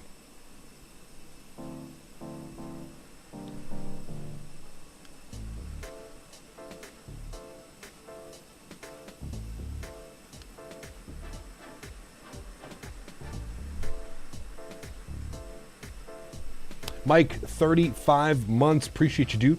Says, hey, can't wait for the weekend. Hell of a week so far. Taking some time to chill with you. Hey, man, huge no floaties to you, Mike. Almost through, dude. Almost through. We're on Thursday. Tomorrow's Friday, and then we got the weekend, my man. We've got a community flying as well on Saturday, so that's going to be fun. Going to be on the Microsoft Flight Sim servers. Going to be wreaking havoc up here in New Zealand on those servers. And then we've got our members only on Sundays, which is going to be always great to have the members in here hanging out. So it'll be awesome. What the fuck? Jesus Christ, dude.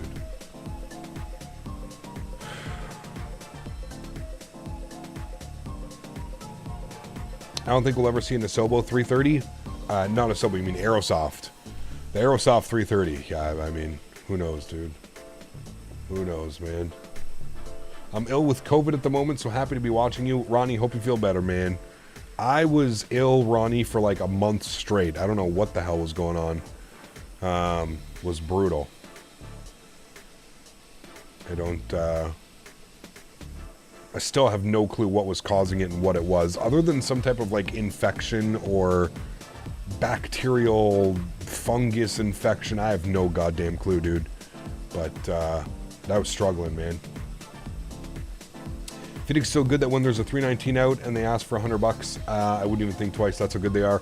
Well, the thing is we're getting a 319 and a 321 flight simulation experience for another 40 pounds from them. So like you're gonna have 3 airplanes for 80 pounds.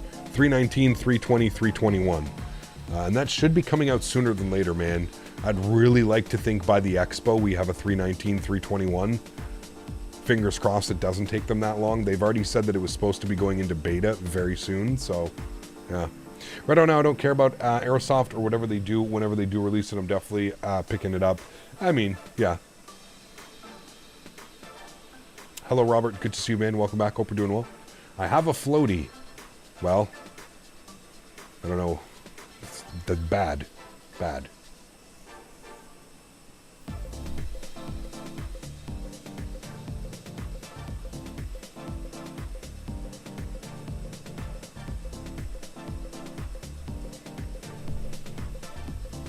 Half the passengers are boarded, chat. And the baggage is almost done. Baggage is loading quicker than the passengers.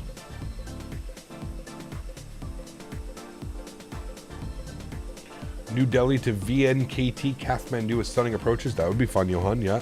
Yeah, last time we were in India, we also did our Paro Bhutan as well. I said I was waiting for the Druk Air 319.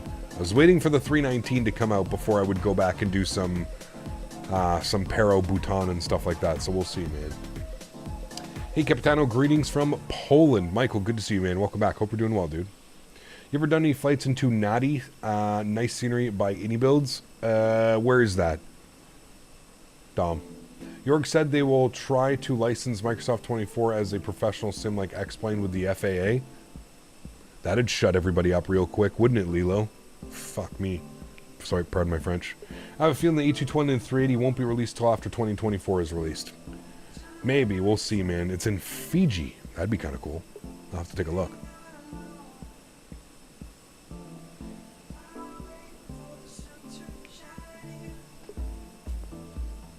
I think he's putting on the last suitcase, chat. We're going to be out of here. Do you see that GSX now differentiates between passenger aircraft and cargo aircraft? Meaning if we were flying like the A300 right now, it would be loading boxes and bags and stuff instead of suitcases. Did you guys know that? I didn't know that till the other day. I saw like a GSX, like an update, whatever, blurb about what it was talking. Thought that was pretty cool.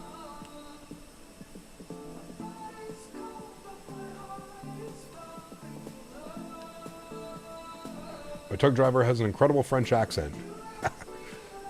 Wrong part of Canada, eh? Eh, bonjour.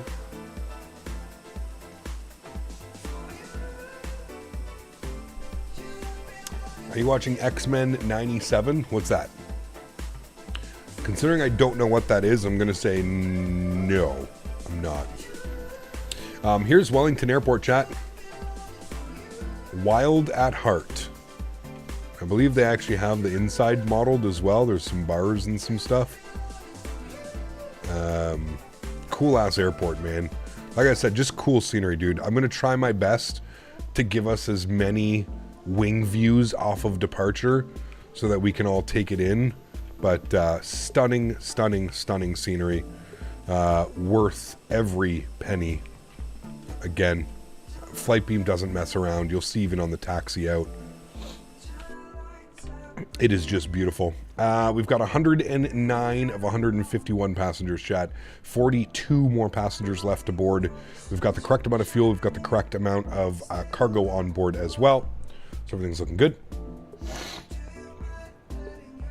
I'm going to head out for now. I'll be back finishing up some engine work on an automotive class. Catch up later tonight. Sounds good, Don. Appreciate it, man. Hey, Cap, how do you balance the rudder braking? Just applying pressure as best as you can, man. Best as you can, you'll get used to it. Are the frames okay? Frames are, I mean, look down here, man. Bottom right corner. We're in the 60s with frame gen on VATSIM with multiple airplane around us. Yeah, performance is great. He kept using FSLTL? I am, yeah. Cap, do you have to put your view on drone mode to view the airport? That's the easiest way, Gregory, yes. Yeah. Bob Cole passed away? Damn, really? I grew up on Bob Cole, man. Bob Cole and Harry Neal. He was battling... Wait, he didn't pass away. Oh, wait. Died at the age of 90. I mean, that's a great life, man. It sucks, obviously, to see him go. But, fuck, he was calling games, like, up until a couple years ago, wasn't he? I think he got sick, though. Bob Cole and Harry Neal, man. Shit, that was my childhood growing up. Hockey night in Canada with Dad. Every Friday, every Saturday night. You're not good at flying? Takes practice, man. Practice makes perfect when it comes to flying. Especially these jets. Practice makes perfect. The Upload 1 Romeo departure. I believe we take it out this way. Yeah, no, we go this way. From Upload to Enkham. So, top altitude on this guy. I don't see a top altitude. I see 10,000 feet. So, we're just going to go 10,000 feet again initially. Good. We'll bug that up. We'll leave that like that. Lived a long life. Was sad when you retired? Yeah. CB24 is reporting it. Sad. Rest in peace to a legend. Yeah, it is, obviously. Yeah, I just was checking as well.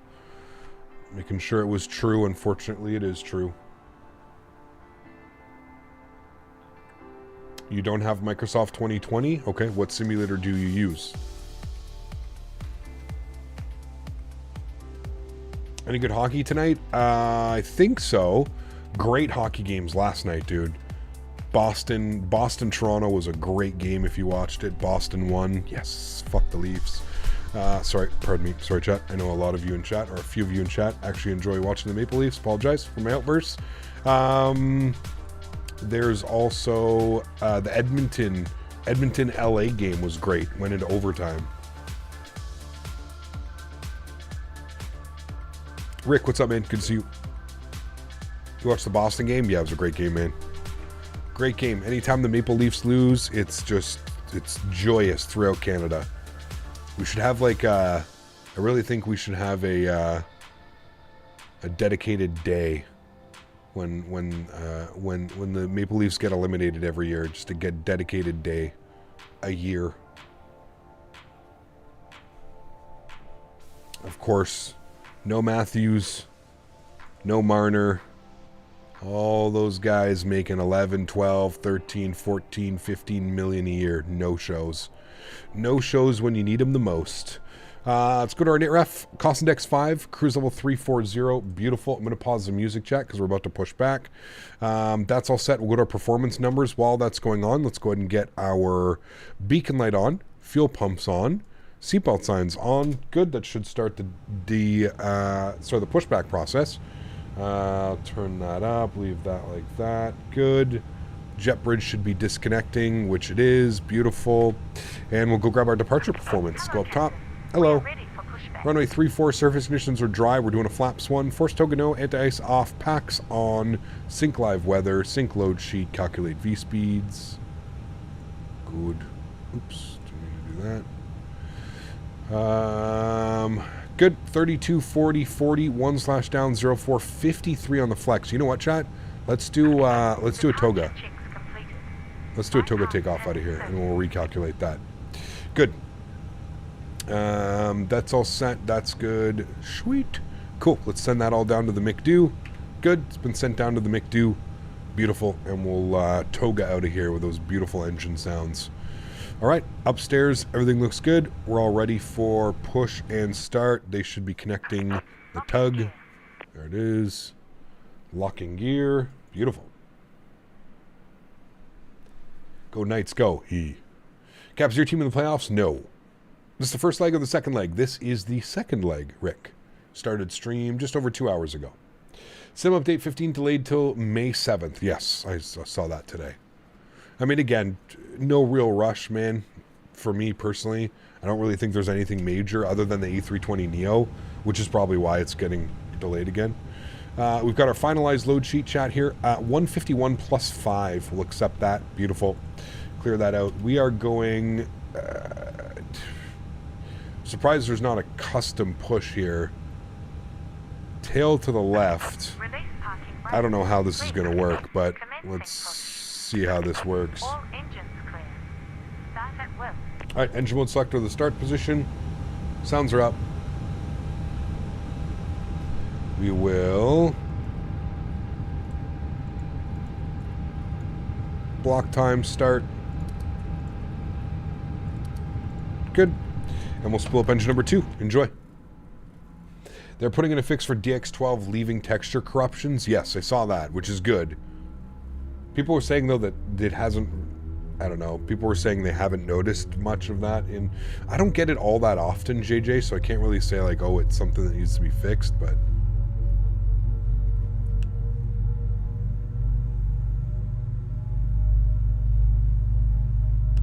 something to do with the high LODs. Interesting. Will you ever fly the Indybuilds A320? Yes.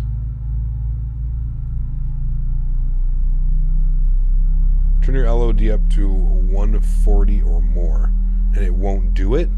Interesting.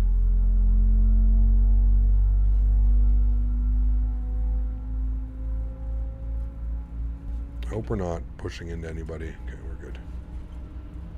Very interesting pushback here. I remember that from last time.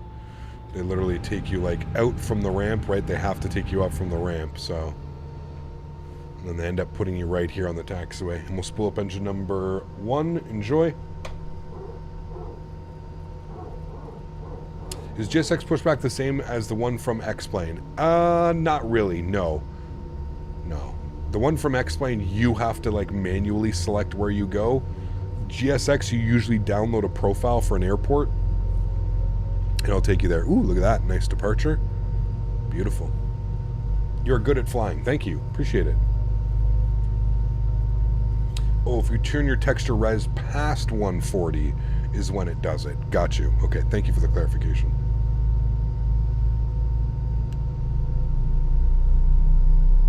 Please sit parking brakes. Park brake set. Unlocking gear.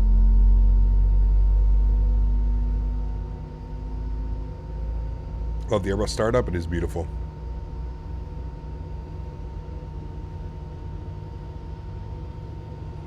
Which engine is more powerful, the CFM or the IAEs? I'm not sure, to be honest with you.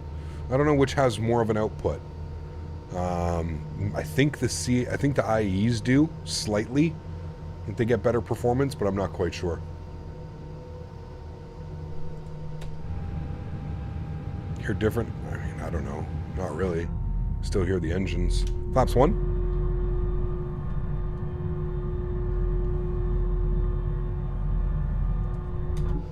Good. And down 0.4 on the trim. Should be good right about there. Beautiful. Upstairs, EPU comes off. EPU bleed goes off. Wonderful. Everything else looks good up there. Great. Ground spoilers arm. Predictive winter system is on in auto. Auto brakes over to max RTO. Speeds blanked. Good. We've got 10,000 feet initially. Constraints are on. All right, chat. We're looking good. Gonna wait for her to give us the thumbs up with the gear pin. There she is. She's got the gear pin in hand. Thank you. She should walk away. Yep, thank you. Bye. Everybody wave. Do you know what the hydraulic sounds are on startup? Can you explain? It's a PTU, Rick. It's called a power transfer unit. Park brakes off. Engine mode selector to the normal position. I think the IEs consume less fuel over a longer distance, but that's all I know. Yeah, I don't know. I do not know. Wish I did. Chat, remember, if you haven't done so, don't forget to smash down that thumbs up. We're going for 250 likes today. Hopefully we can reach 250 likes. If you are enjoying the content, please do me a huge solid. Don't forget to smash down that thumbs up button.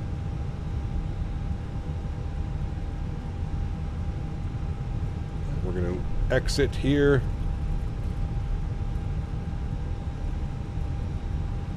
Alpha 7. Clear on the right. Clear on the left.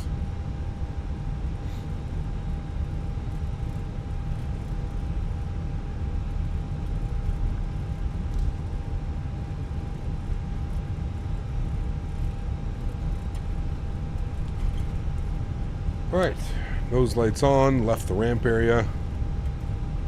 ECAM is showing no blue.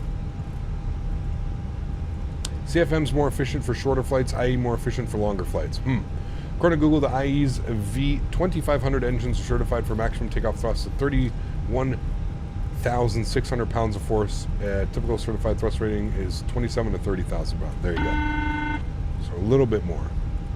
Takeoff config test checked and good. ECAM memo, no blue. Beautiful.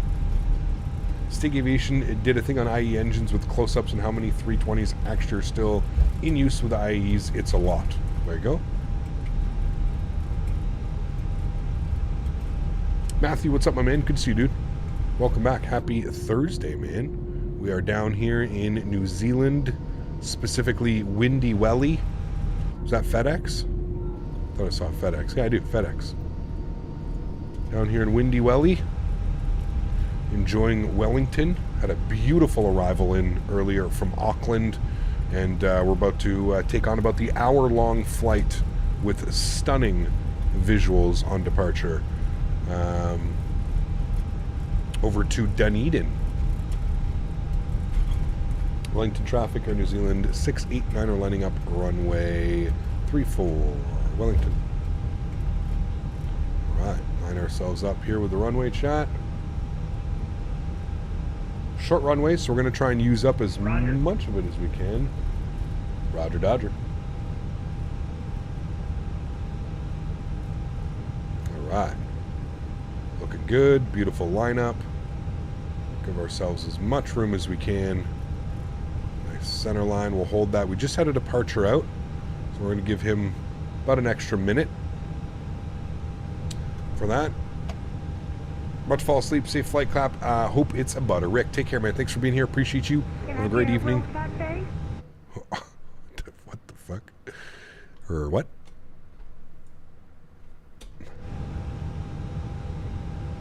Just catching a takeoff real quick, Cap, before I lay down. Sounds good, Jay. Good to see you, my man. I'm going to try and give us some gorgeous left-wing views off of departure here. It is quite glorious. You can see that departure out in front of us. He's just reaching about 5 miles at 3,500 feet. It looks like he's accelerating that way, so we're going to give him a little bit more time, and then we'll be out of here.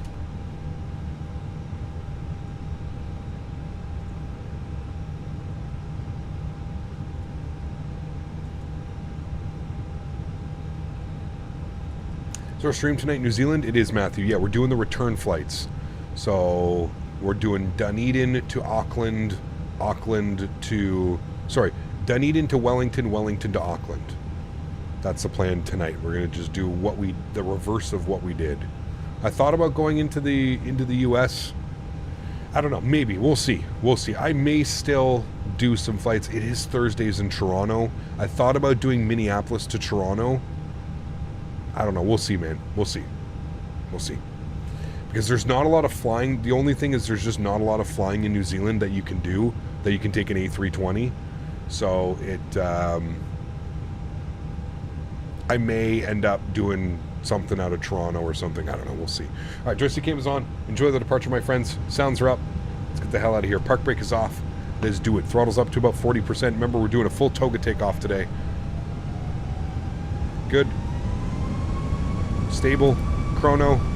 And man, toga SRS runway auto thrust blue. Slight nose down pressure on the side stick.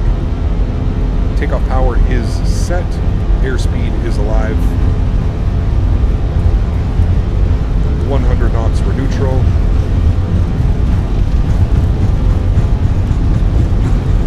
V1 rotate. Pretty powerful aircraft today. Positive rank gears going up.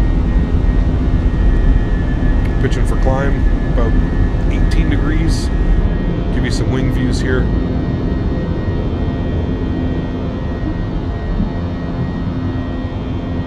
Like an absolute rocket ship.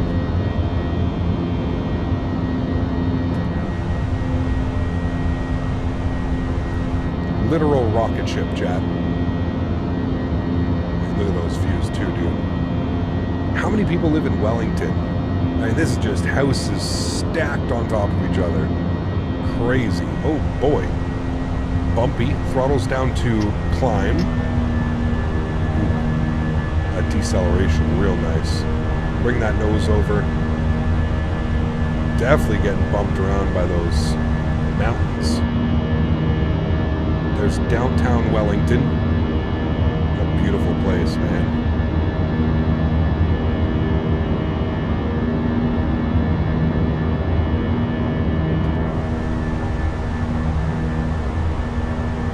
Flaps clean.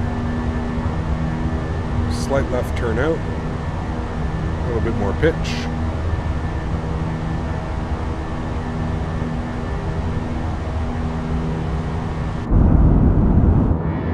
Downtown Wellington. Beautiful. With a port down there and everything. Damn.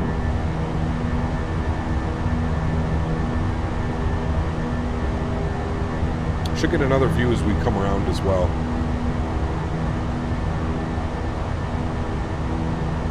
Sounds are coming down just a little bit. There's a speed restriction, well, 210 knots. Coming through 5,000 or 5,500 feet. Autopilot 1 is on. Bring back here. We literally went toga maybe 10 seconds apart. Let's race, baby. Oh, nice. Look at that, chat. Look at those views out of there. Absolutely stunning. Wellington. I guess there's this part of Wellington as well. Or is this not Wellington? Fuck, this place is huge, dude. I didn't realize how big it is. How many people live in Wellington? 216,000? Is this part of Wellington as well?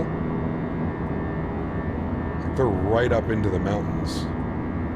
This goes like from like here to here, all through the mountains. What a beautiful place, man. Jack, can we all meet in New Zealand? I know it's crazy expensive, but can we all just go meet in New Zealand? Imagine like doing some flying and stuff just through New Zealand. Central Calgary to my left, skyscrapers galore. Yes, absolutely. Jay, my man, dropping the $20 dono.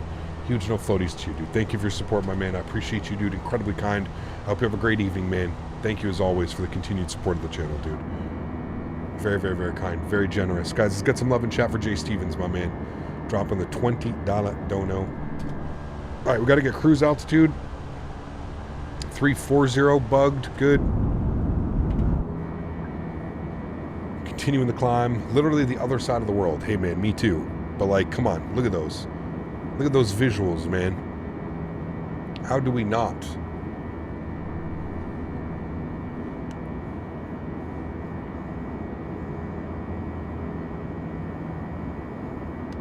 Like, I feel like New Zealand is like a once in a lifetime. You know what I mean? Like, it's something to experience. It's something you got to experience at least once. I don't want to do the flight all the way there, but I feel like it's something that you need to experience. Just rent a car and drive around. You know what I mean? Just drive. It's not like it's a super big Is there a highway that goes all the way around? Probably not, because like this gets pretty gnarly.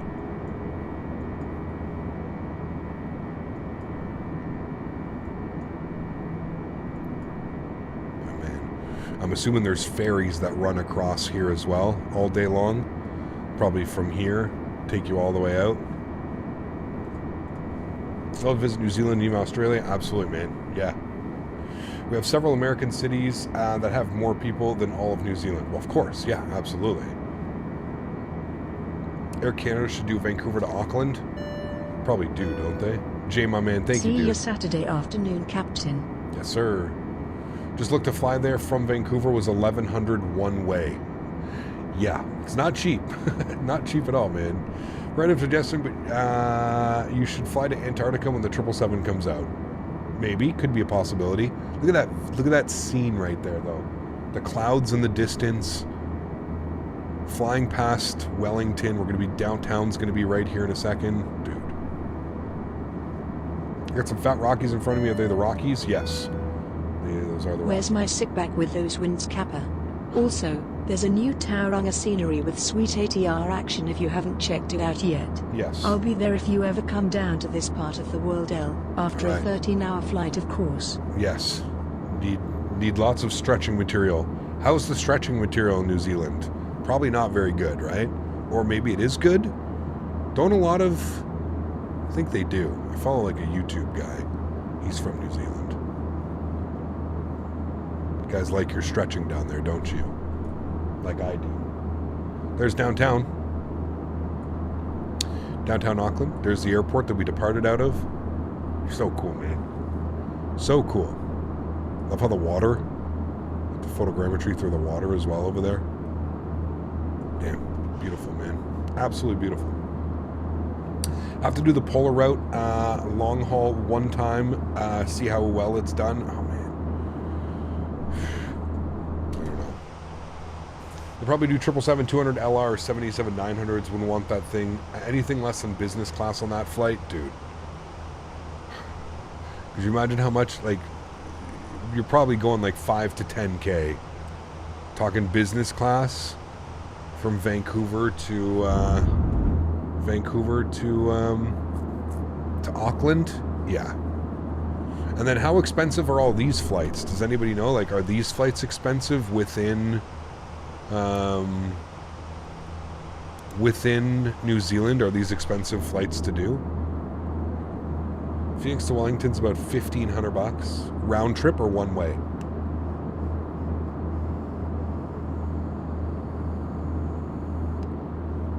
Tried some 7.3 cargo last night. Nice.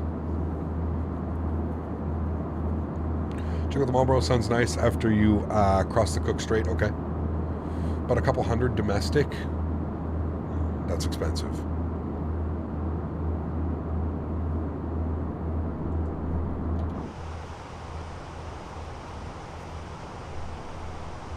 And we're crossing Cook Strait right now, right? That's what this is called. We're not messing that up again.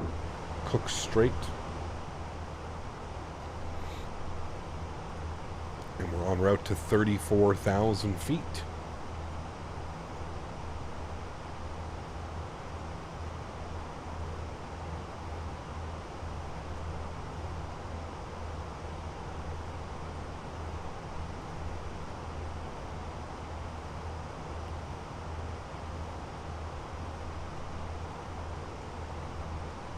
Following the coastline all the way here. Pretty cool flight path. We just follow the coastline. Some beautiful views off the right-hand side of the aircraft for sure to come.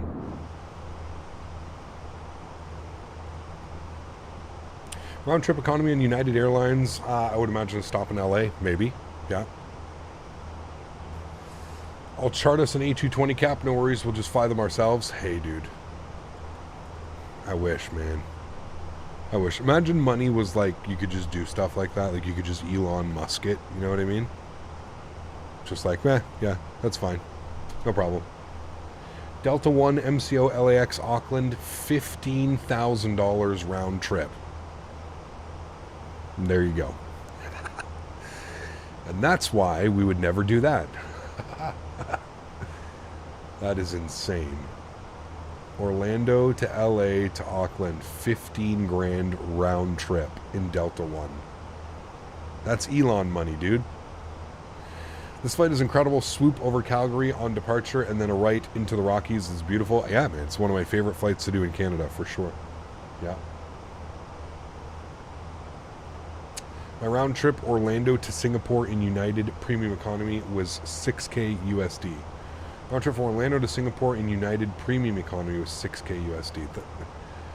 Yeah, that's a lot, Aaron. Alan, sorry, that's a lot. And that's only Premium Economy. I mean, that's still better than economy, sure, but like that's not business class. Like, you know, I get it, dude. Imagine like having a lay flat pod for a trip that long. You just go to bed for like 6 to 8 hours, go sleep, and the rest of the time you're being just fed beer and wine and food endlessly.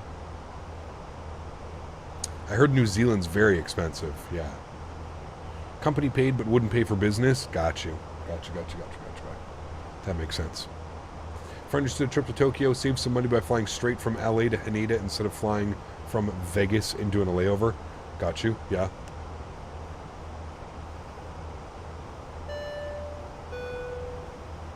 I believe Air Canada does seasonal flights to Auckland during your northern winters. Domestic flights aren't that cheap, but got to tick off the bucket list like Windy Welly and beautiful Queenstown. Man, that's what I'm saying. Like, I feel at some point in my life. Thank you, Anani. I guess that's coming from Anonymous, but huge enough floaties too, my friend. Thank you. Yeah, that's what I'm saying. Like, I feel like visiting these places would be a once-in-a-lifetime trip, right? Like, being able to go to Wellington, being able to go to Auckland, being able to go to Queenstown. Like, come on, man. Imagine taking a flight from Wellington to Queenstown. Imagine that was the flight. Like, if I had to do one flight back and forth in New Zealand, it would be Wellington to Queenstown. I think, like, that's the epitome of, like, what I would want to do. Rent a car, land in Auckland, rent a car, drive from Auckland to New Zealand. Drive from Auckland to Wellington, then take a flight from Wellington to Queenstown, stay in Queenstown for a day or two, take it all in, and then do the flight back, get in your rental car and go. That would be the trip, probably. Like, I'd be completely content with that. When the stream money hits, you can do that easily. We ain't streaming Call of Duty, Fortnite. We ain't making 10, 15, 20 grand a month, dude. Are you crazy, man? Listen, I've already explained it, dude. Like, I make livable money off of YouTube. I don't make let's start fucking padding our bank accounts and taking trips around the world money. That's for damn sure, dude. Damn sure. Cap handling the AT ended up fine, buttered it. 8. Nice. Very cool. Tries to catch some sleep. Knock knock. Hello. Would you like some wine, beer, caviar? It's from, dude, if you're paying 15 grand for a flight, I hope they're serving you some goddamn caviar. I'm sure they are. It's probably why it costs 15 grand. You know what I mean? When that Roblox money hits, oh yeah. That Roblox money. Yeehaw, chat. Oh man. Would you imagine, dude? Round trip from LA to Auckland is $1,500. That's just economy, right? Yeah. I mean, that's decent. But like somebody mentioned, man, 13 hours in an economy seat. Oh boy. I can feel my back hurting. Wonder how many people just stand up and like walk back and forth the airplane. I'd have to, man. I'd have to stand up. That'd be insane. Or do more Bean Boozleds. Paying $15K for a flight, I ain't going to sleep no matter how long it is. I mean, that's true. But to be fair, that's like what most people, Strody, like the ones that are, like I've mentioned before, dude, when I was working at the welding company, there was like the owner of the company, and we did like very specific things at the welding company, and we had this like trademark and this patent on this certain, it was like a device. It was all welded together and it would get inserted into old stone buildings, and they would like expand this like weird cement. Anyways, dude, it was crazy. This guy was like a multi-millionaire, right? And he would travel. I'd be sitting and I became friends with like the secretary and a lot. I worked there for years, right? So anyways, I used to go and he used to pay, and I'm not joking, like $20, $30, $40, $50,000 for round trip tickets on British Airways.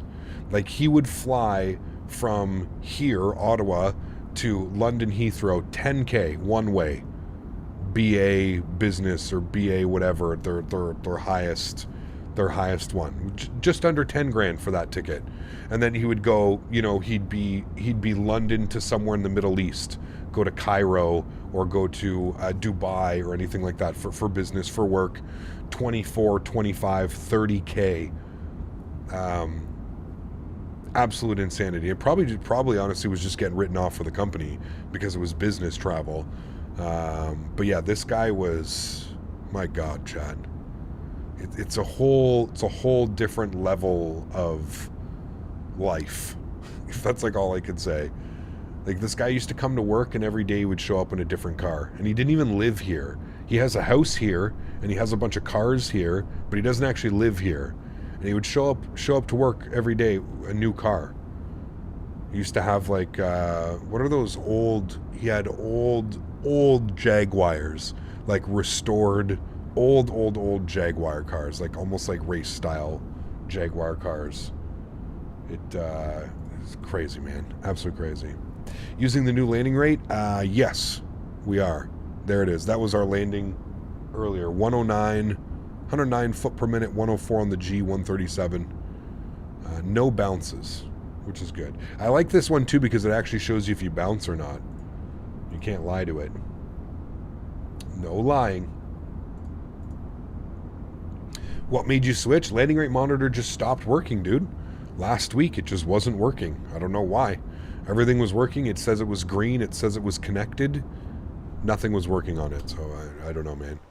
I figured instead of going this week and trying to get it to work or see if it's going to work, we're just going to download G's. There's so many of them now, man. There's so many landing rate calculators and stuff that you can use now. And I like G's because G's is its own program and it just pops out from the side of the monitor here, like from the side of the screen. And I can finally turn off the menu tooltips because sometimes you'll see like on departure and stuff, it'll pop up weird menu tooltips. With G's, you don't need to use that, so. Not much of a question /when/ I bounce. Well, hey man, some people, XP, excuse me, pardon me, don't know when they bounce or not. So having G's is great for a little reminder if you've bounced or not. XP, sorry. They'll give different landing rates too. That's why I always say, man, never ever take these landing rates more than anything like a grain of salt, man. Are they a good like little judgment of like what your landing is? Sure, absolutely. They're good for giving you an idea of how smooth or heavy your landing was. You know what I mean? But other than that, I don't think they're really, I don't know. Like I say, man, don't take it to heart. I think you can visually tell if you have a good or a bad landing much easier than trusting like one of those landing rate tools and stuff like that. Just visually judge your landing. Did it look like a good landing? Yeah. You know, FS realistic didn't go all crazy, didn't give you crazy, so if I get under a 200, I'm happy at this point. Nothing wrong with that, man. I mean, that's your average everyday landing, right, Huskers? I'm pretty sure that's what the real guys are aiming for as well. 200, 250, 1,000 footers, 1,500 footers, minimal float, you know. No. What did you do for a living before you started doing streaming full time? I was welding. I was a full trained, licensed welder. He kept watching you from the back of my plane doing touch and goes for a recurrent new guy is making me sick. Fun times. Jesus, Raid, man. Good to see you, dude. Welcome, man. A lot of bouncy landings.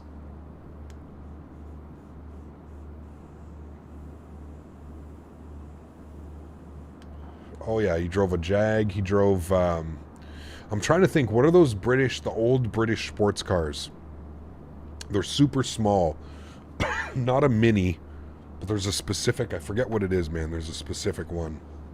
He had a bunch of those that were restored, and he was part of this club. Dude, it's just bananas, man. Like I said, dude, people live in different worlds.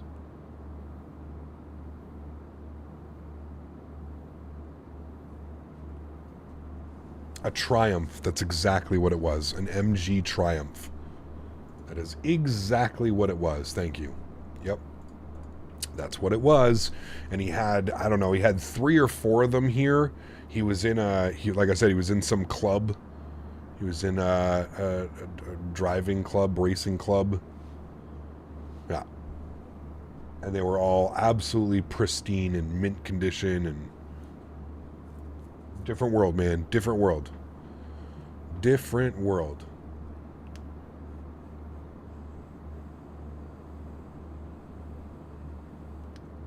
He used to bring these scones in from London.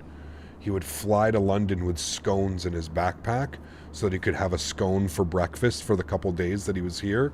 And sometimes he would have extra and he would give us the scones. And like, dude, man.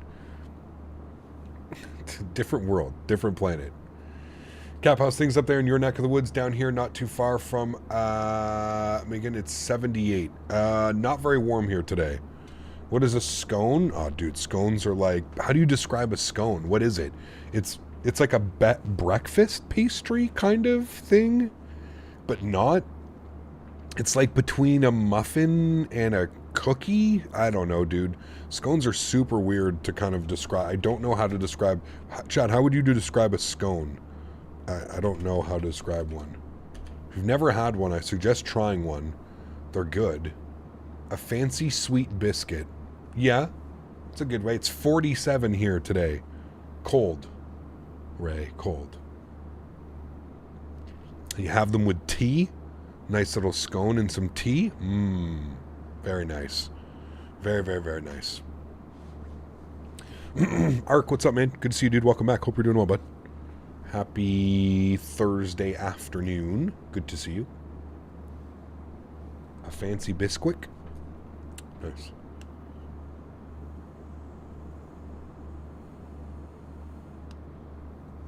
It's basically a biscuit. Well, I mean, yes and no. They're like shaped as like a... They're kind of like shaped like this. They're kind of like diamond shape or like a triangle or something like that. I don't know. I feel they're more than like a cookie, and they're like quite thick, right? They're like that. That's what I mean. They're like, it's like a cross between like a muffin, a cookie, and like a bun or like something like that. I don't know. They're their own thing. You can't really say it's like, oh, a biscuit or something. They're definitely their own thing, you know?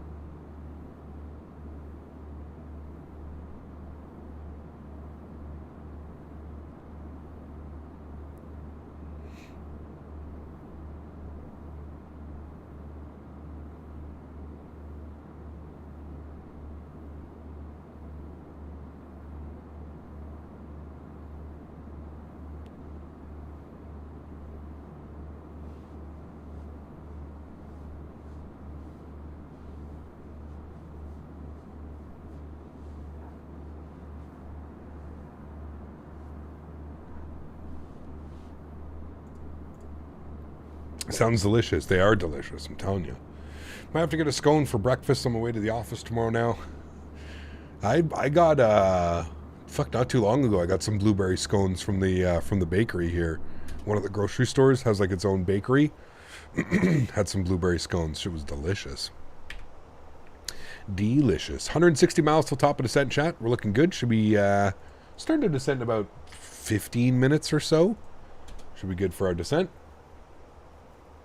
And we're landing into the new payware Dunedin. By the way, chat, if you are going to pick this up, you can put !scenery 2 in chat, and that will pop up the scenery for the X-Wind Dunedin. Great price, by the way. Like, I listen, I'm you guys know me. I mean, it is a small airport. Don't get me wrong. It's a small kind of little cool airport, but it's fucking 6 GB, $7 US.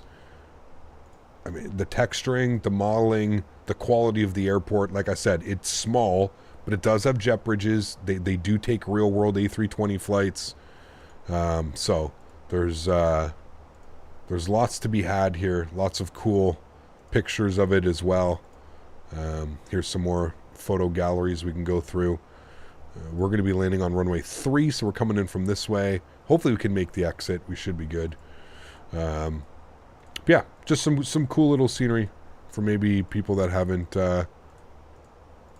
haven't flown in New Zealand. If you fly the ATR, great little ATR ops. It's cool. It's a cool little airport, one that we probably don't get to visit all that much while we're here because we usually hit up the other airports. But yeah, like I said, dude, $7.50 US. Doesn't get much better than that as far as scenery goes. Really want to bite on that Wellington. Absolutely beautiful. Dude, Wellington is incredible. Absolutely incredible, that scenery. Yeah. What a peach scone and a fresh Georgia peaches. Ooh, that'd be good.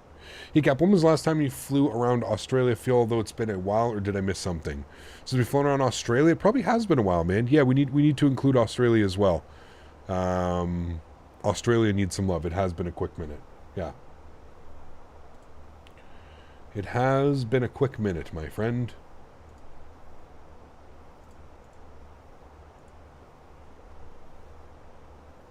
Yeah, Windy Welly, man. That is beautiful, beautiful scenery out there in Wellington. Absolutely gorgeous. Should get some tunes bumping now.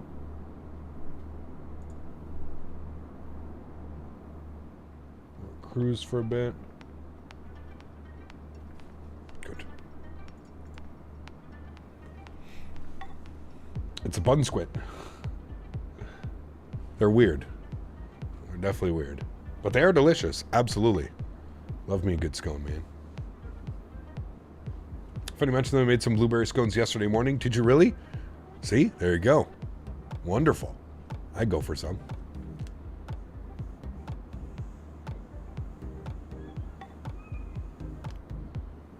Have you flown any Antarctica ops? I have not. No, I haven't done Antarctica yet, man. I think that the furthest we've gone is probably up in Canada, up to Nunavut and stuff like that. I think that's probably the furthest we've gone. Sydney to Alice Springs, that would be a good one, sure. Yeah, I mean, we'll have to wait and see. And by the time we get there, I don't know when, again, I don't know when we can do some Australian ops, but it has been a while. We did some not that long ago because we had the release of Orbex Melbourne, and we did some ops in Australia, so it hasn't been that long. I remember because we also flew down to was it Tasmania? Yeah, we flew to Tasmania for the very first time as well. I can't remember. I think we went to this airport. I can't remember what airport we went to, but we also flew down here. It might have been this one.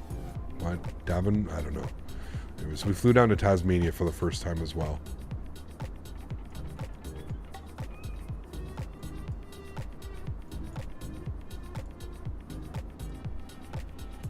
And we're about to fly over top of Christchurch, where we will also be visiting. There's some great scenery for this airport. It's also been updated as well. I know when it first released, there was some performance issues with the airport, and they've since been fixed, apparently. So, do you play any instruments? I play the guitar.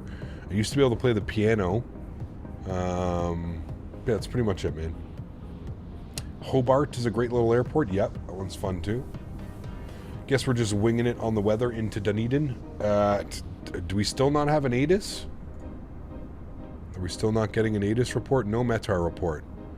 No ATIS at all. No TAF reports either. I don't know. I don't know if we can get one from here. I don't know if Nightbot can pull one. If it has a different source, probably not.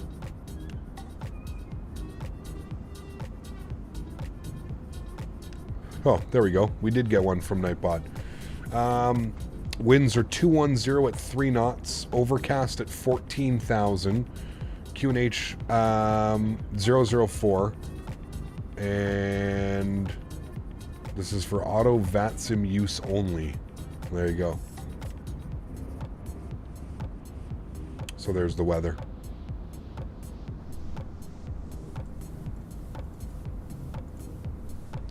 I'm going to go and actually throw that in right now just so I have that. I don't have to do that again. So we'll go 210 at 3. Oops, why am I putting that there? 210 at 3. 3 knots really doesn't matter what runway we land on. Temperature's 5 degrees, a little bit chilly. As we mentioned, it's their winter right now, which is kind of crazy. It is their winter. We are taking the ILS runway 3. We're not, I mean, maybe it would be more beneficial to land the other way, runway 21.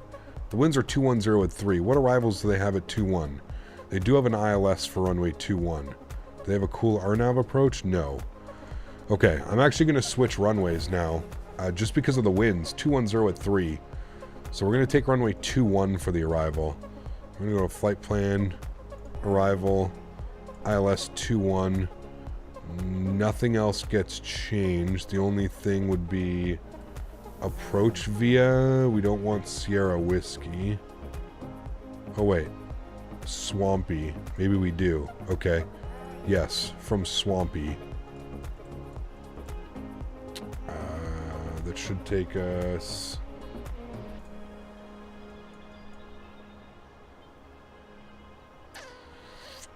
We probably need to be on a different arrival now, to be honest with you.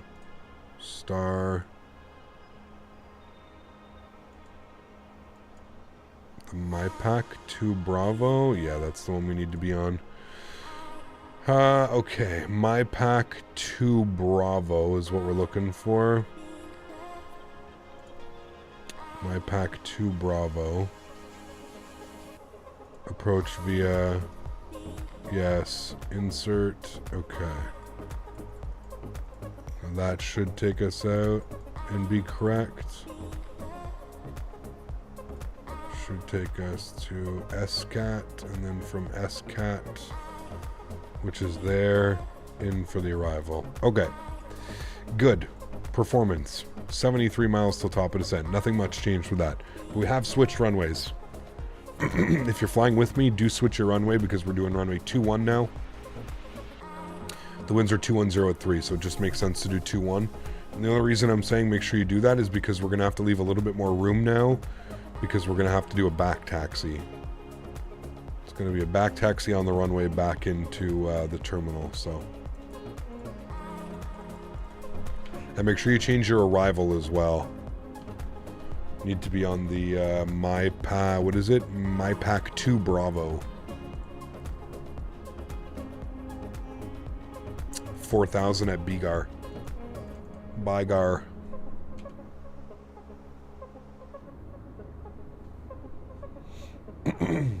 Beautiful.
Hey man, if you're looking for all the stuff that I'm using, it's usually in the link in the description down below, man. You can also put exclamation point commands, and it'll show you all the commands that we have on the channel. If you're looking for like scenery or aircraft, you can just put exclamation point scenery. It's going to be all your information there. Captain, is RNAV GPS and RNAV RNP the same? I don't know the difference between the two, to be honest with you. I don't know enough to be able to tell you what the difference is between the two of them. I usually just do the RNPs. GPS may just be that it uses GPS instead of like actual waypoints. I don't know. I don't know the difference between the two. There's obviously going to be a difference between the two, but...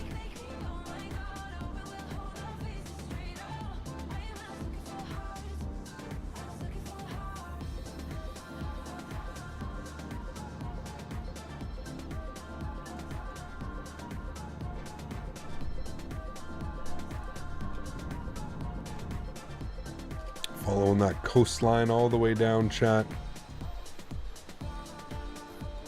Making the turn now. We can edit this too out, and then we can put in the, it's the MyPa 2 Bravo it was that we're on, 2B, and we can change this for 2-1. Okay, done. And there we go. That changes your flight plan. We've got the ILS-21 down there. We can actually plug in some more money, frequencies down here. ILS DME, which we're going to be in 254. Beautiful. So 254 is going to get plugged into our descent for our barrel minimums. What? 254. Thank you. And then everything else is good. 0994, 5 degrees, 210 at 3 knots. Transition level, I believe, is 13,000. If we have a look-see on the approach, transition altitude 13,000, so everything's good. Everything is good there, my amigos. We're starting our descent in 38 miles. Beautiful. 38 miles.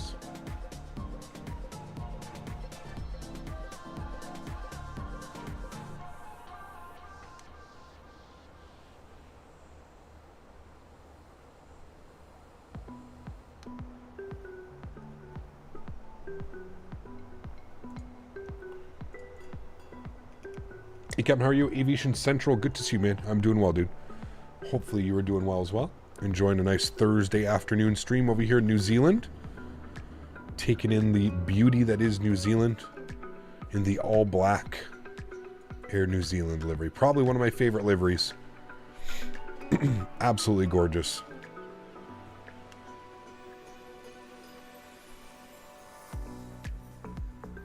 What's in for tonight? We're doing the return flights. So we're going to start off in Dunedin, and we're going to head to, well, I'm not sure. That may be the plan. We also may go fly in North America. I'm not sure. Cap, what rudder pedals do you recommend for GA flying only? I mean, it depends, dude, how much money you're going to spend, Kimmel. I highly suggest the Thrustmaster pendular rudder system. Pardon me. I just put you a link in chat. That's going to be my number one suggestion, but again, they're super expensive, man, and I get that, but yeah.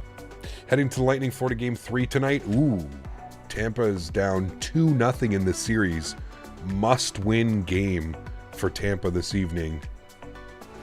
Let's see what they can do. What's the command for the new landing rate? I don't have one, but I can make one right now. It's a good suggestion, actually. So give me a second.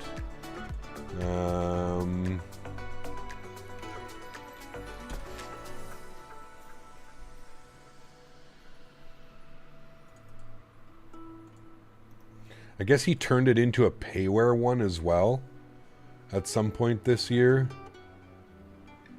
What does the payware one offer? That's so fucking stupid.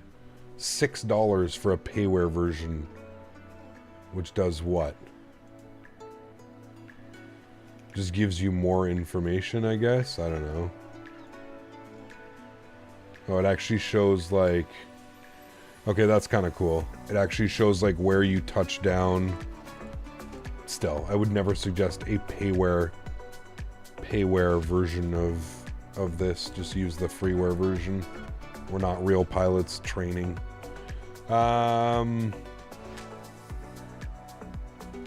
Let me replace LRM, because we don't use that anymore. We had a good run with LRM, but it just stopped working, man.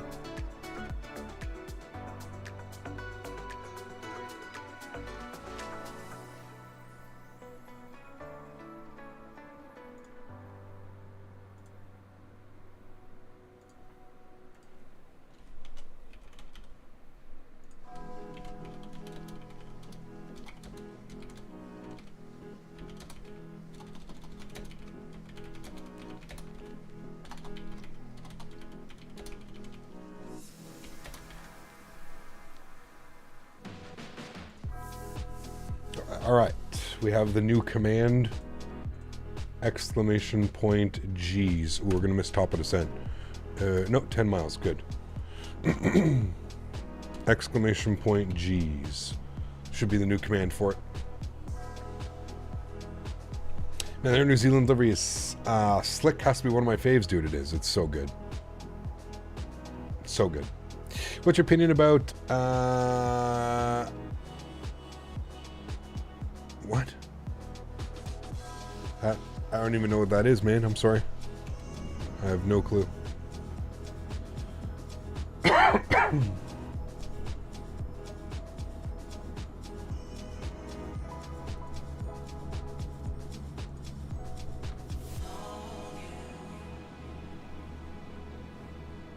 I have no clue. Never heard of that car.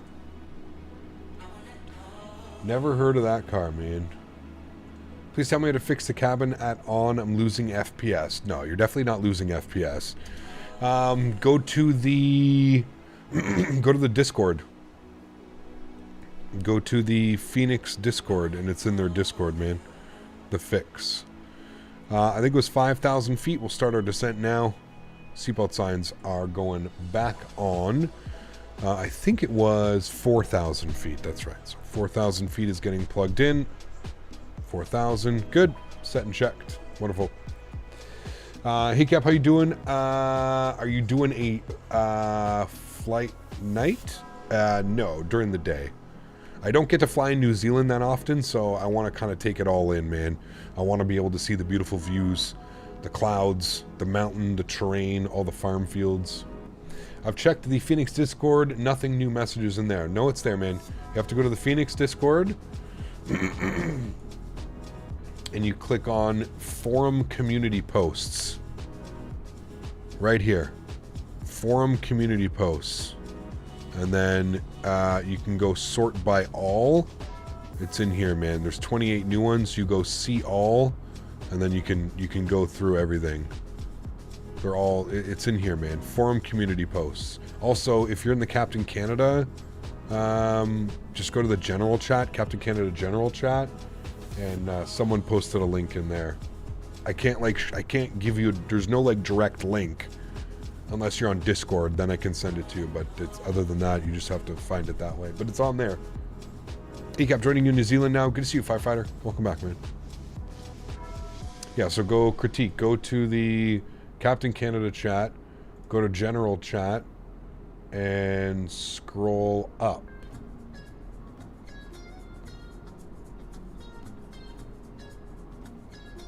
And look for 419 at 2:35 p.m. Let me pin it. Pin message. Pin message. Oh yeah, pin it. There you go. So I pinned the message. So now if you go to the top, of Discord and you go to pinned messages, should be right there. AlexSiu had asked us right up here. Click on that one and that should take you right to it. So I meant to put doing flight stream tonight. Yes, no problem. No worries. I thought that's what you meant, but I was just still double checking. Yes, we're streaming tonight, man.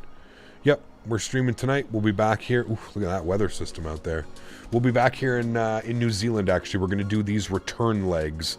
So we're going to be going from Dunedin to Wellington, Wellington to Auckland. That'll be the plan for this evening. So this return rotation, if you will. Although I may change it. We may go flying in North America. I'm not sure yet. We may go do some Delta ops out of MSP or something. I don't know. We'll see. We'll see. Cap, have you stopped doing different games streams every other Thursday? Yes, for the time being. Yes. Flight Sim is... Jesus, bumpy, dude. Flight Sim is the bread and butter, man.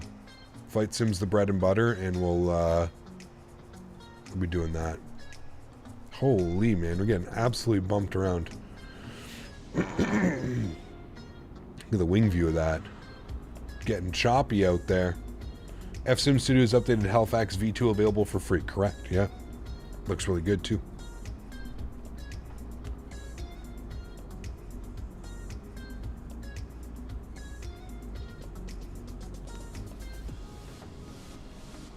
We need GTA or COD.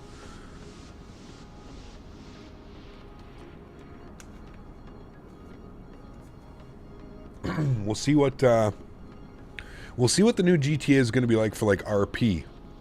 Maybe we can RP being a helicopter pilot or a pilot or something like that. We can go RP, like getting criminals to and from some, like, I don't know, we could do some cool shit maybe.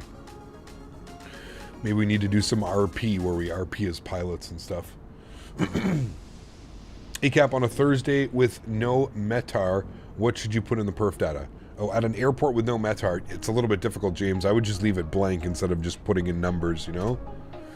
No need for sales when it comes to PMG 737 to the Fenix. Worth every penny. It's like a AAA game in and itself. I would agree. Yep. They are done quite well, my friend. I do agree with you there. Alright, ground spoilers are in. We're back on track. Can arm them. And we're going to go auto brake medium again because it is such a short runway. We're going to go auto brake medium. I think we're going to pause our music now. We are coming in 15,000 feet in on the descent. We'll bring our sounds up. It is a short runway as well. Not as short as it is in Wellington. But it's still a very small airport in essence. Dunedin is quite small. It's actually, we're going to get beautiful views of the actual like downtown Dunedin and pass over another airport. Looks like a general aviation airport or something. Over to the international. I don't know if it's international, but where the big boys land, we'll say that. I think it's like literally out, you can almost, it literally looks in the middle of nowhere. Somebody was saying this is like Lord of the Rings land. This is Lord of the Rings territory. But we'll see. Getting bumped around a little bit. Should I buy the PMDG 7.3? It's a great aircraft. Great aircraft. I don't think you would not enjoy it. It's a fantastic airplane.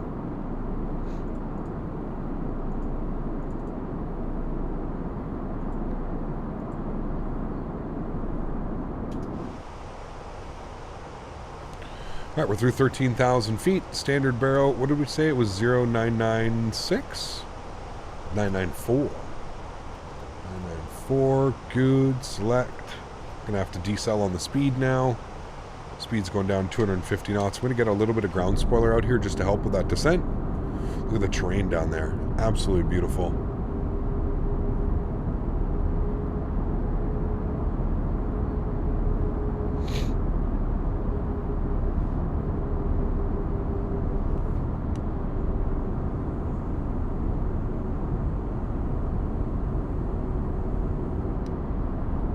Imagine being a pilot down here, guys, in New Zealand. Just beautiful. Absolutely beautiful.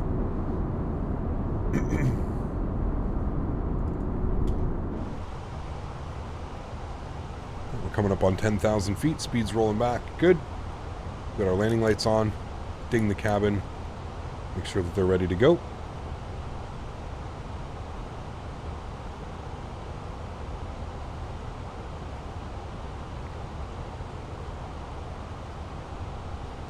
.10,000-foot restriction. The airplane is holding, and we'll get ground spoilers in now. Traffic, New Zealand Good. 350, 10-mile final, runway 21. So we've got someone on a 10-mile final in front of us, which is good. RP Thursdays. That'd be cool, man. Yeah, we'll see. We shall see, man. When the new GTA comes out. So many places in the world I love to visit. New Zealand is one of them for sure. It has to be, man. I mean, just look at this place. It's incredible. It's absolutely incredible.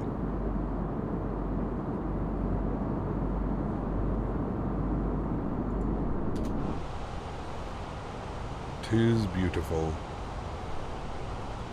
Okay, we're about 30 miles out from the airport. Descending through 10,000 feet now. There's the cabin dinging us, letting us know. Get both Ryan and Bugs on GTA? I'm sure they will be. I'm sure Ryan... Well, Ryan still does GTA, right? With Jeff and stuff?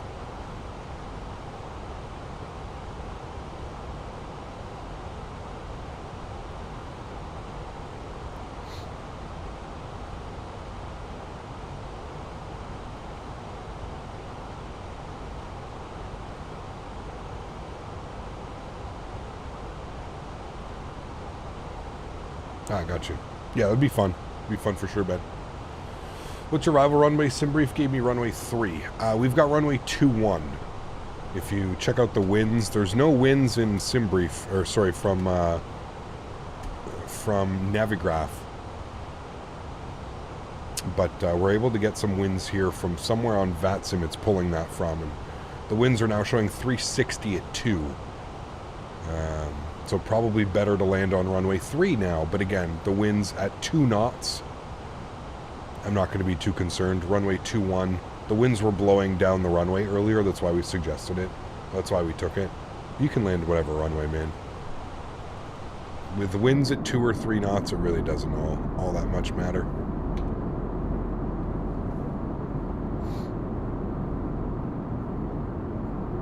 Man, it's beautiful. Beautiful.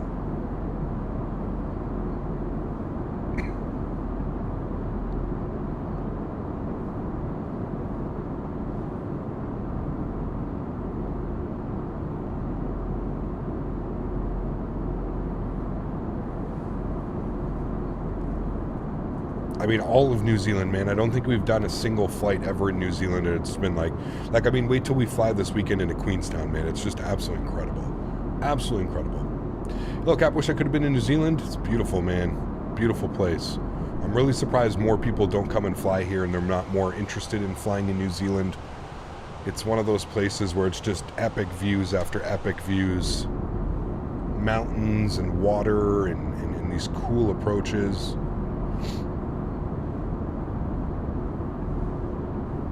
I mean, that RNAV approach into Wellington earlier was just absolutely beautiful. That curved turn in like that was great. Just made it work. Glad to be here in time for the approach. It's going to be nice, man. Dunedin. I'm flying to Madeira in October. IRL. Very excited for the approach. Hey, very cool, Erin. Definitely get some videos of that, man. Videos, pictures, the whole bit. That'd be great. Landing system's coming on. We're 19 miles out. Igor, what's up, man? Good to see you, my friend. Welcome back. Hope you're doing well. You just did the Queenstown? Dude, it's so beautiful. I think I have to tweak the settings here a little bit for CAT. I think they're a little bit too much. The terrain turbulence. I'm going to put that down to like 50. Yeah, that one I think is the one that's causing it. I'm going to save aircraft profile. Causes a little bit too much at 100%. That seems to be much better at 50%. You're still getting some of the bobs, but I run about half of what it was because it was a little bit too much. Now, I'm not sure what the airplane is doing here on this one. Where are you going, airplane? You should be going direct SCAT. Not sure what's going on. Go flaps 1.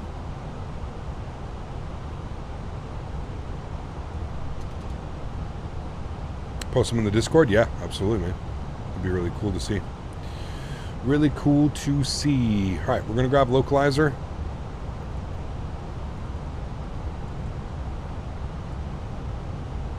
The airport across the strait from Wellington is also beautiful and challenging approach. Interesting. Okay, Steve. I wonder if we have any scenery for it. That's the big thing, right? Is I'm kind of like I need some scenery. I can't really fly into like defaults. I don't enjoy flying into defaults. Localizer captured. Let's arm approach. Good. Approach is armed. We're about to capture glide slope as well. There's glide slope. Beautiful. Still 13 miles out, chat, so no need for gear or anything like that. Airport should be right out there in front of us somewhere. I think it's right here. There it is right there. And we should have downtown Dunedin, which is all down here.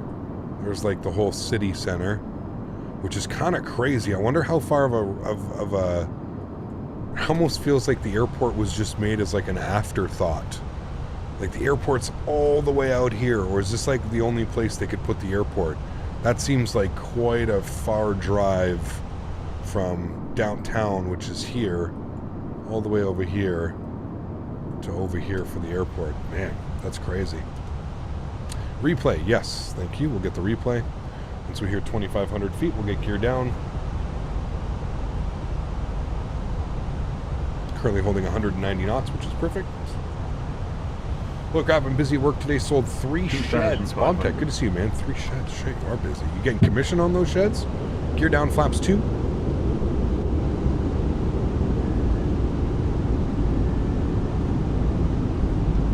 Let's get a nice little butter here, chat. Finish off the day. It's crazy as the light on the engine shining through the windows.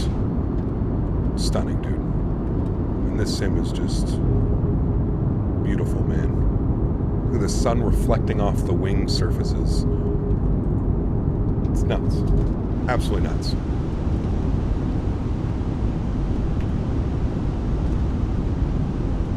Flaps 3.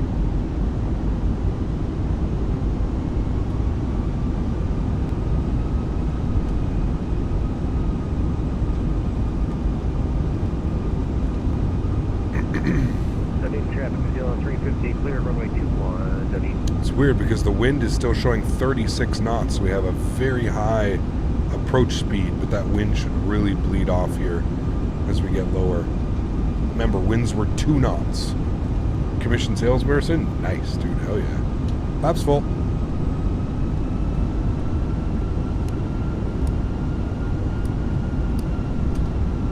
Good. Configured. Let's go replay system. Replay is recording. Beautiful. We'll get some great views of this. Coming in 2,000.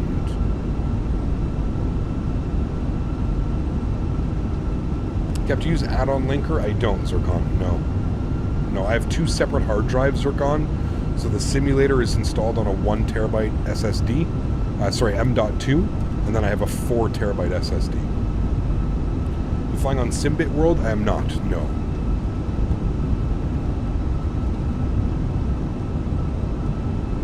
I am not. Joystick game's going on, friends. Enjoy the arrival. I'll catch you guys down on the ground. My airplane.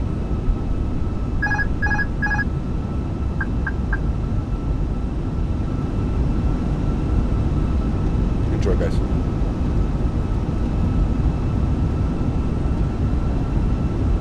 We do have Pappies coming in on this runway as well. I do see the Pappies left side of the runway. Good. The wind is starting to come back now, showing 22 knots instead of 35. It's probably coming in through this valley. They just really start to die down. A beautiful approach, man. This is what I'm saying, dude. Flying in New Zealand is so underrated. I wish more people would love to, would like to come fly here.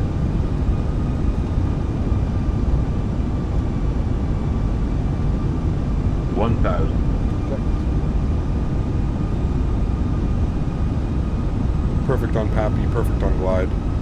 Wind is still showing 20 knots. Remember that there is a little bit of a back taxi here, so that's why we've got auto brakes medium. Try and stop as quickly as we can.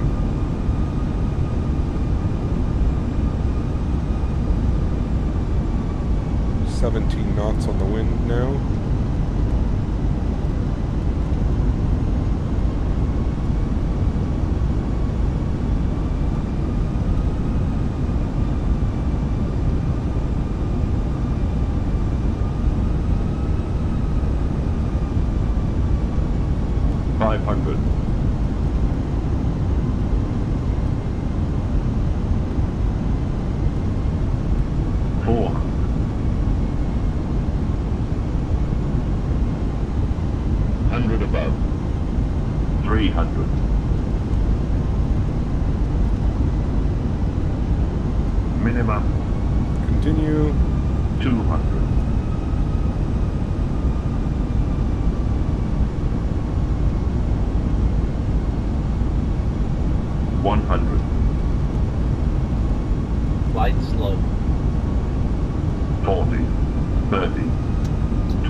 Nose down gently. I overflared just a little bit, compensating for the wind.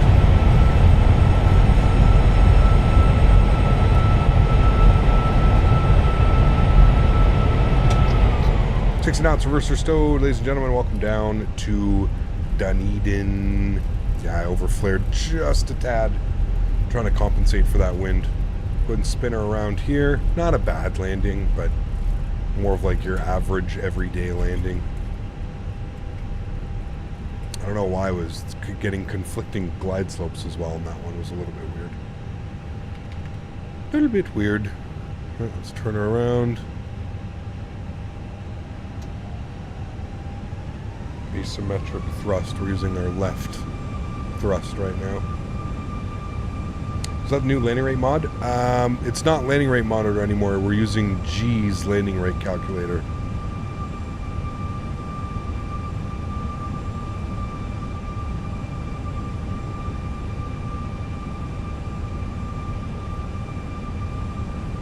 Yeah, the winds were a little bit weird too. We shouldn't, like, I don't know if you saw when we touched down, the winds are reporting 2 knots of wind.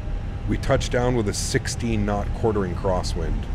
So there's something a little bit weird going on with the weather as well. It didn't quite, it's also showing negative, says like we're negative, even though we're supposed to be 0994. I don't know, it was a little bit weird. A little bit weird of an approach, but that's okay, chat. Perfectly fine.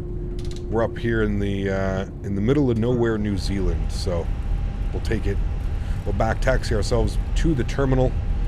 We'll go to GSX. We'll select the gate. We're just going to use gate. Actually, wait, hold on. Maybe we use gate 1 as a change facility, parking. Gate 2, no. Air New Zealand. We'll try that one. See how that works. If only there was a better weather mod out. Yeah. This was one of the rare times where the winds, like the winds were dead on in Wellington. They were dead on Auckland, in Auckland.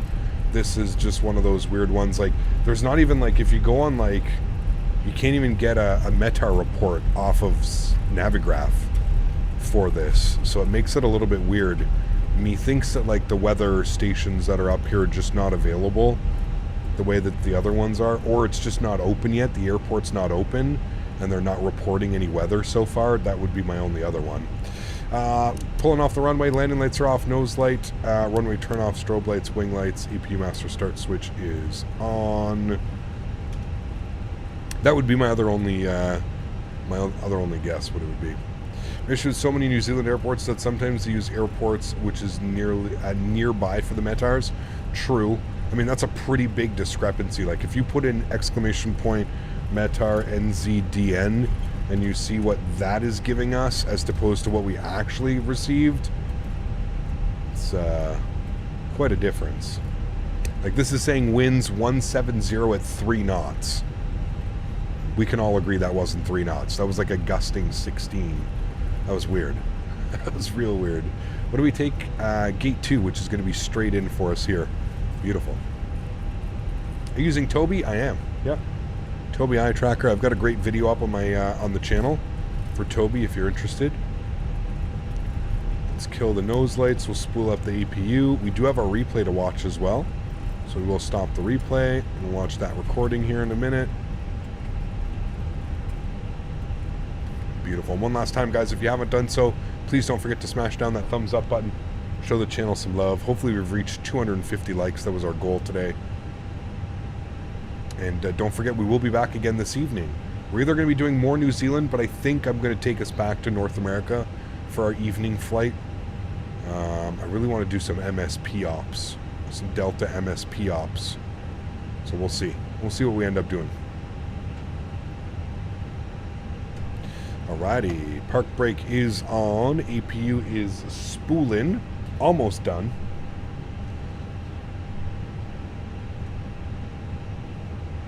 Almost done spooling.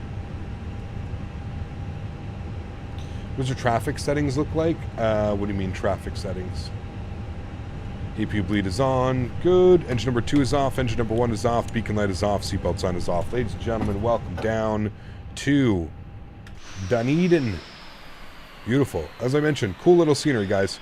$7, $7.50 US. This is something that you're interested in. I definitely think it's worth a pickup. Performance is obviously incredible. Nice texturing, nice modeling. Again, if you're one of those people, all the inside is modeled as well. If you like that type of stuff, if that's for you. There's people in here. They're doing things. They're walking around.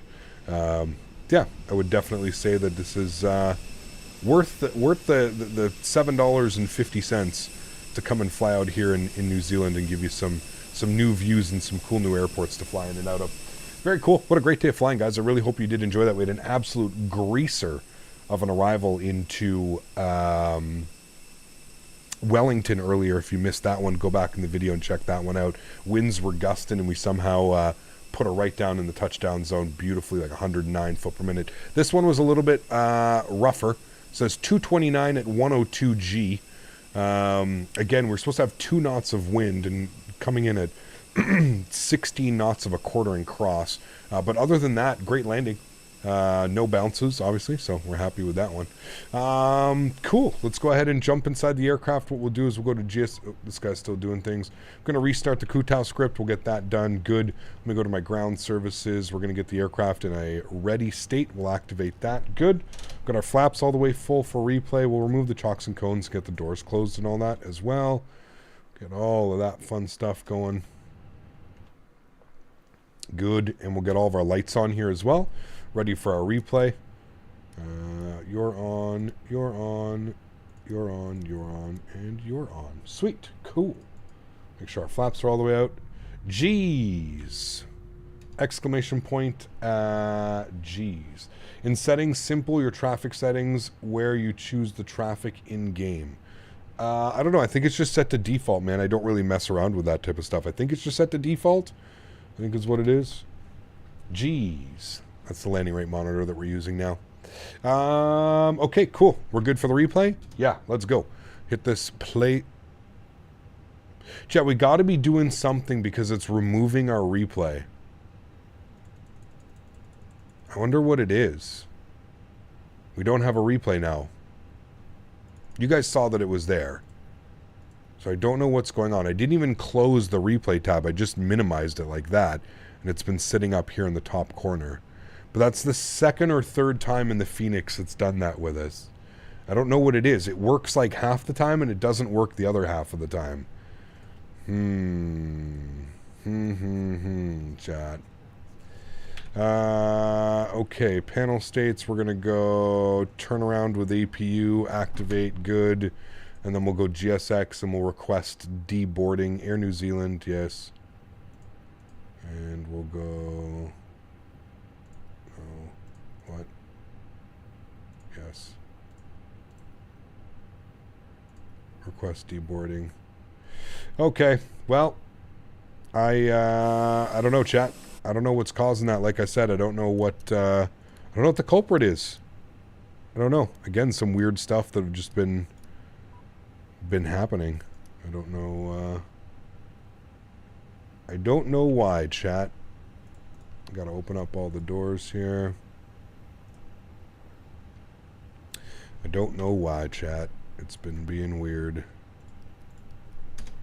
But we'll hopefully watch a deboarding process. I want to take this time now to thank all my mods, my donators, and my sponsors.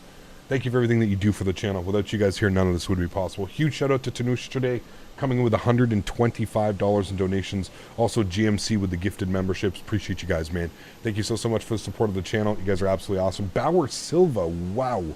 That's a name I haven't seen in quite a while. Good to see you, man. I hope you're doing well. 20 Norwegian Kronen says, buy flight control replay. It's much better. I got to be honest with you, dude. I'm never, ever going to buy a replay system. I have a free replay system. Sometimes it works. Sometimes it's always usually worked. I don't know why it's not working now. It didn't work for our long haul, and it didn't work today. Weirdly, I don't know why. Randomly, it decides to just not work. But for the most part, I would say 98% of the time it works. But again, thank you, Bauer, for the support. Appreciate you, man. I'll look at other... I think Flight Recorder is another free option. I think I used to use Flight Recorder.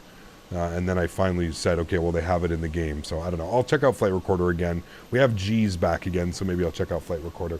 Mods, donator, sponsors, once again, thank you for the support. Appreciate you guys, man. Thank you so much for everything that you guys do for the channel. Incredibly kind. Thank you again, Bauer, for the support. I appreciate that, man. There is another live stream tonight. Again, I'm kind of leaning towards going back to the North America, do some ops in North America, just because we don't have that many flights that we can do in New Zealand, so I'd like to keep those for the actual streams because we've got Sunday and Monday streams to worry about for places to go. So I think we're going back to North America tonight. It's Thursdays in Toronto, so we can get full ATC out of Toronto. So maybe we'll do some Air Canada or something like that. Delta, I don't know, United. I don't know. We'll see. To everybody else that cannot donate using a monetary value, I want to thank you guys just as much as well for being here, supporting the streams. You guys are absolutely incredible. Appreciate every single person that helps the channel. It's not always about the monetary value. It's about building the community with amazing like-minded people. So thank you all very much for support. Truly do appreciate it. If you didn't know or if you forgot, we are doing our community fly-in this week on Saturday. We're doing a community fly-in. We're going to be in Queenstown with all of our favorite general aviation aircraft. And then on Sunday, it's members only stream for all of your members. That's what we're going to be doing. And then for Monday, again, we'll be back here in New Zealand finishing off the week. Probably using this livery all week because it's so damn beautiful. We may go to the other one as well because it's really nice, but I'd love to see more of this livery. Thanks for support, guys. Appreciate y'all. Landing contest, we may do one, Bomb Tech. We may do something crazy. We'll see. It could be a lot of fun. Again, guys, if you haven't done so, don't forget to smash down your thumbs up on the way out. I will leave you with some tunes, and apparently they're already done deboarding, so GSX wasn't happy. They're already done. Enjoy the outro tunes, I guess, friends. I'm going to throw it to the end screen. And for those of you that'll be up later, I'll see you guys this evening. Happy landings, my friends. See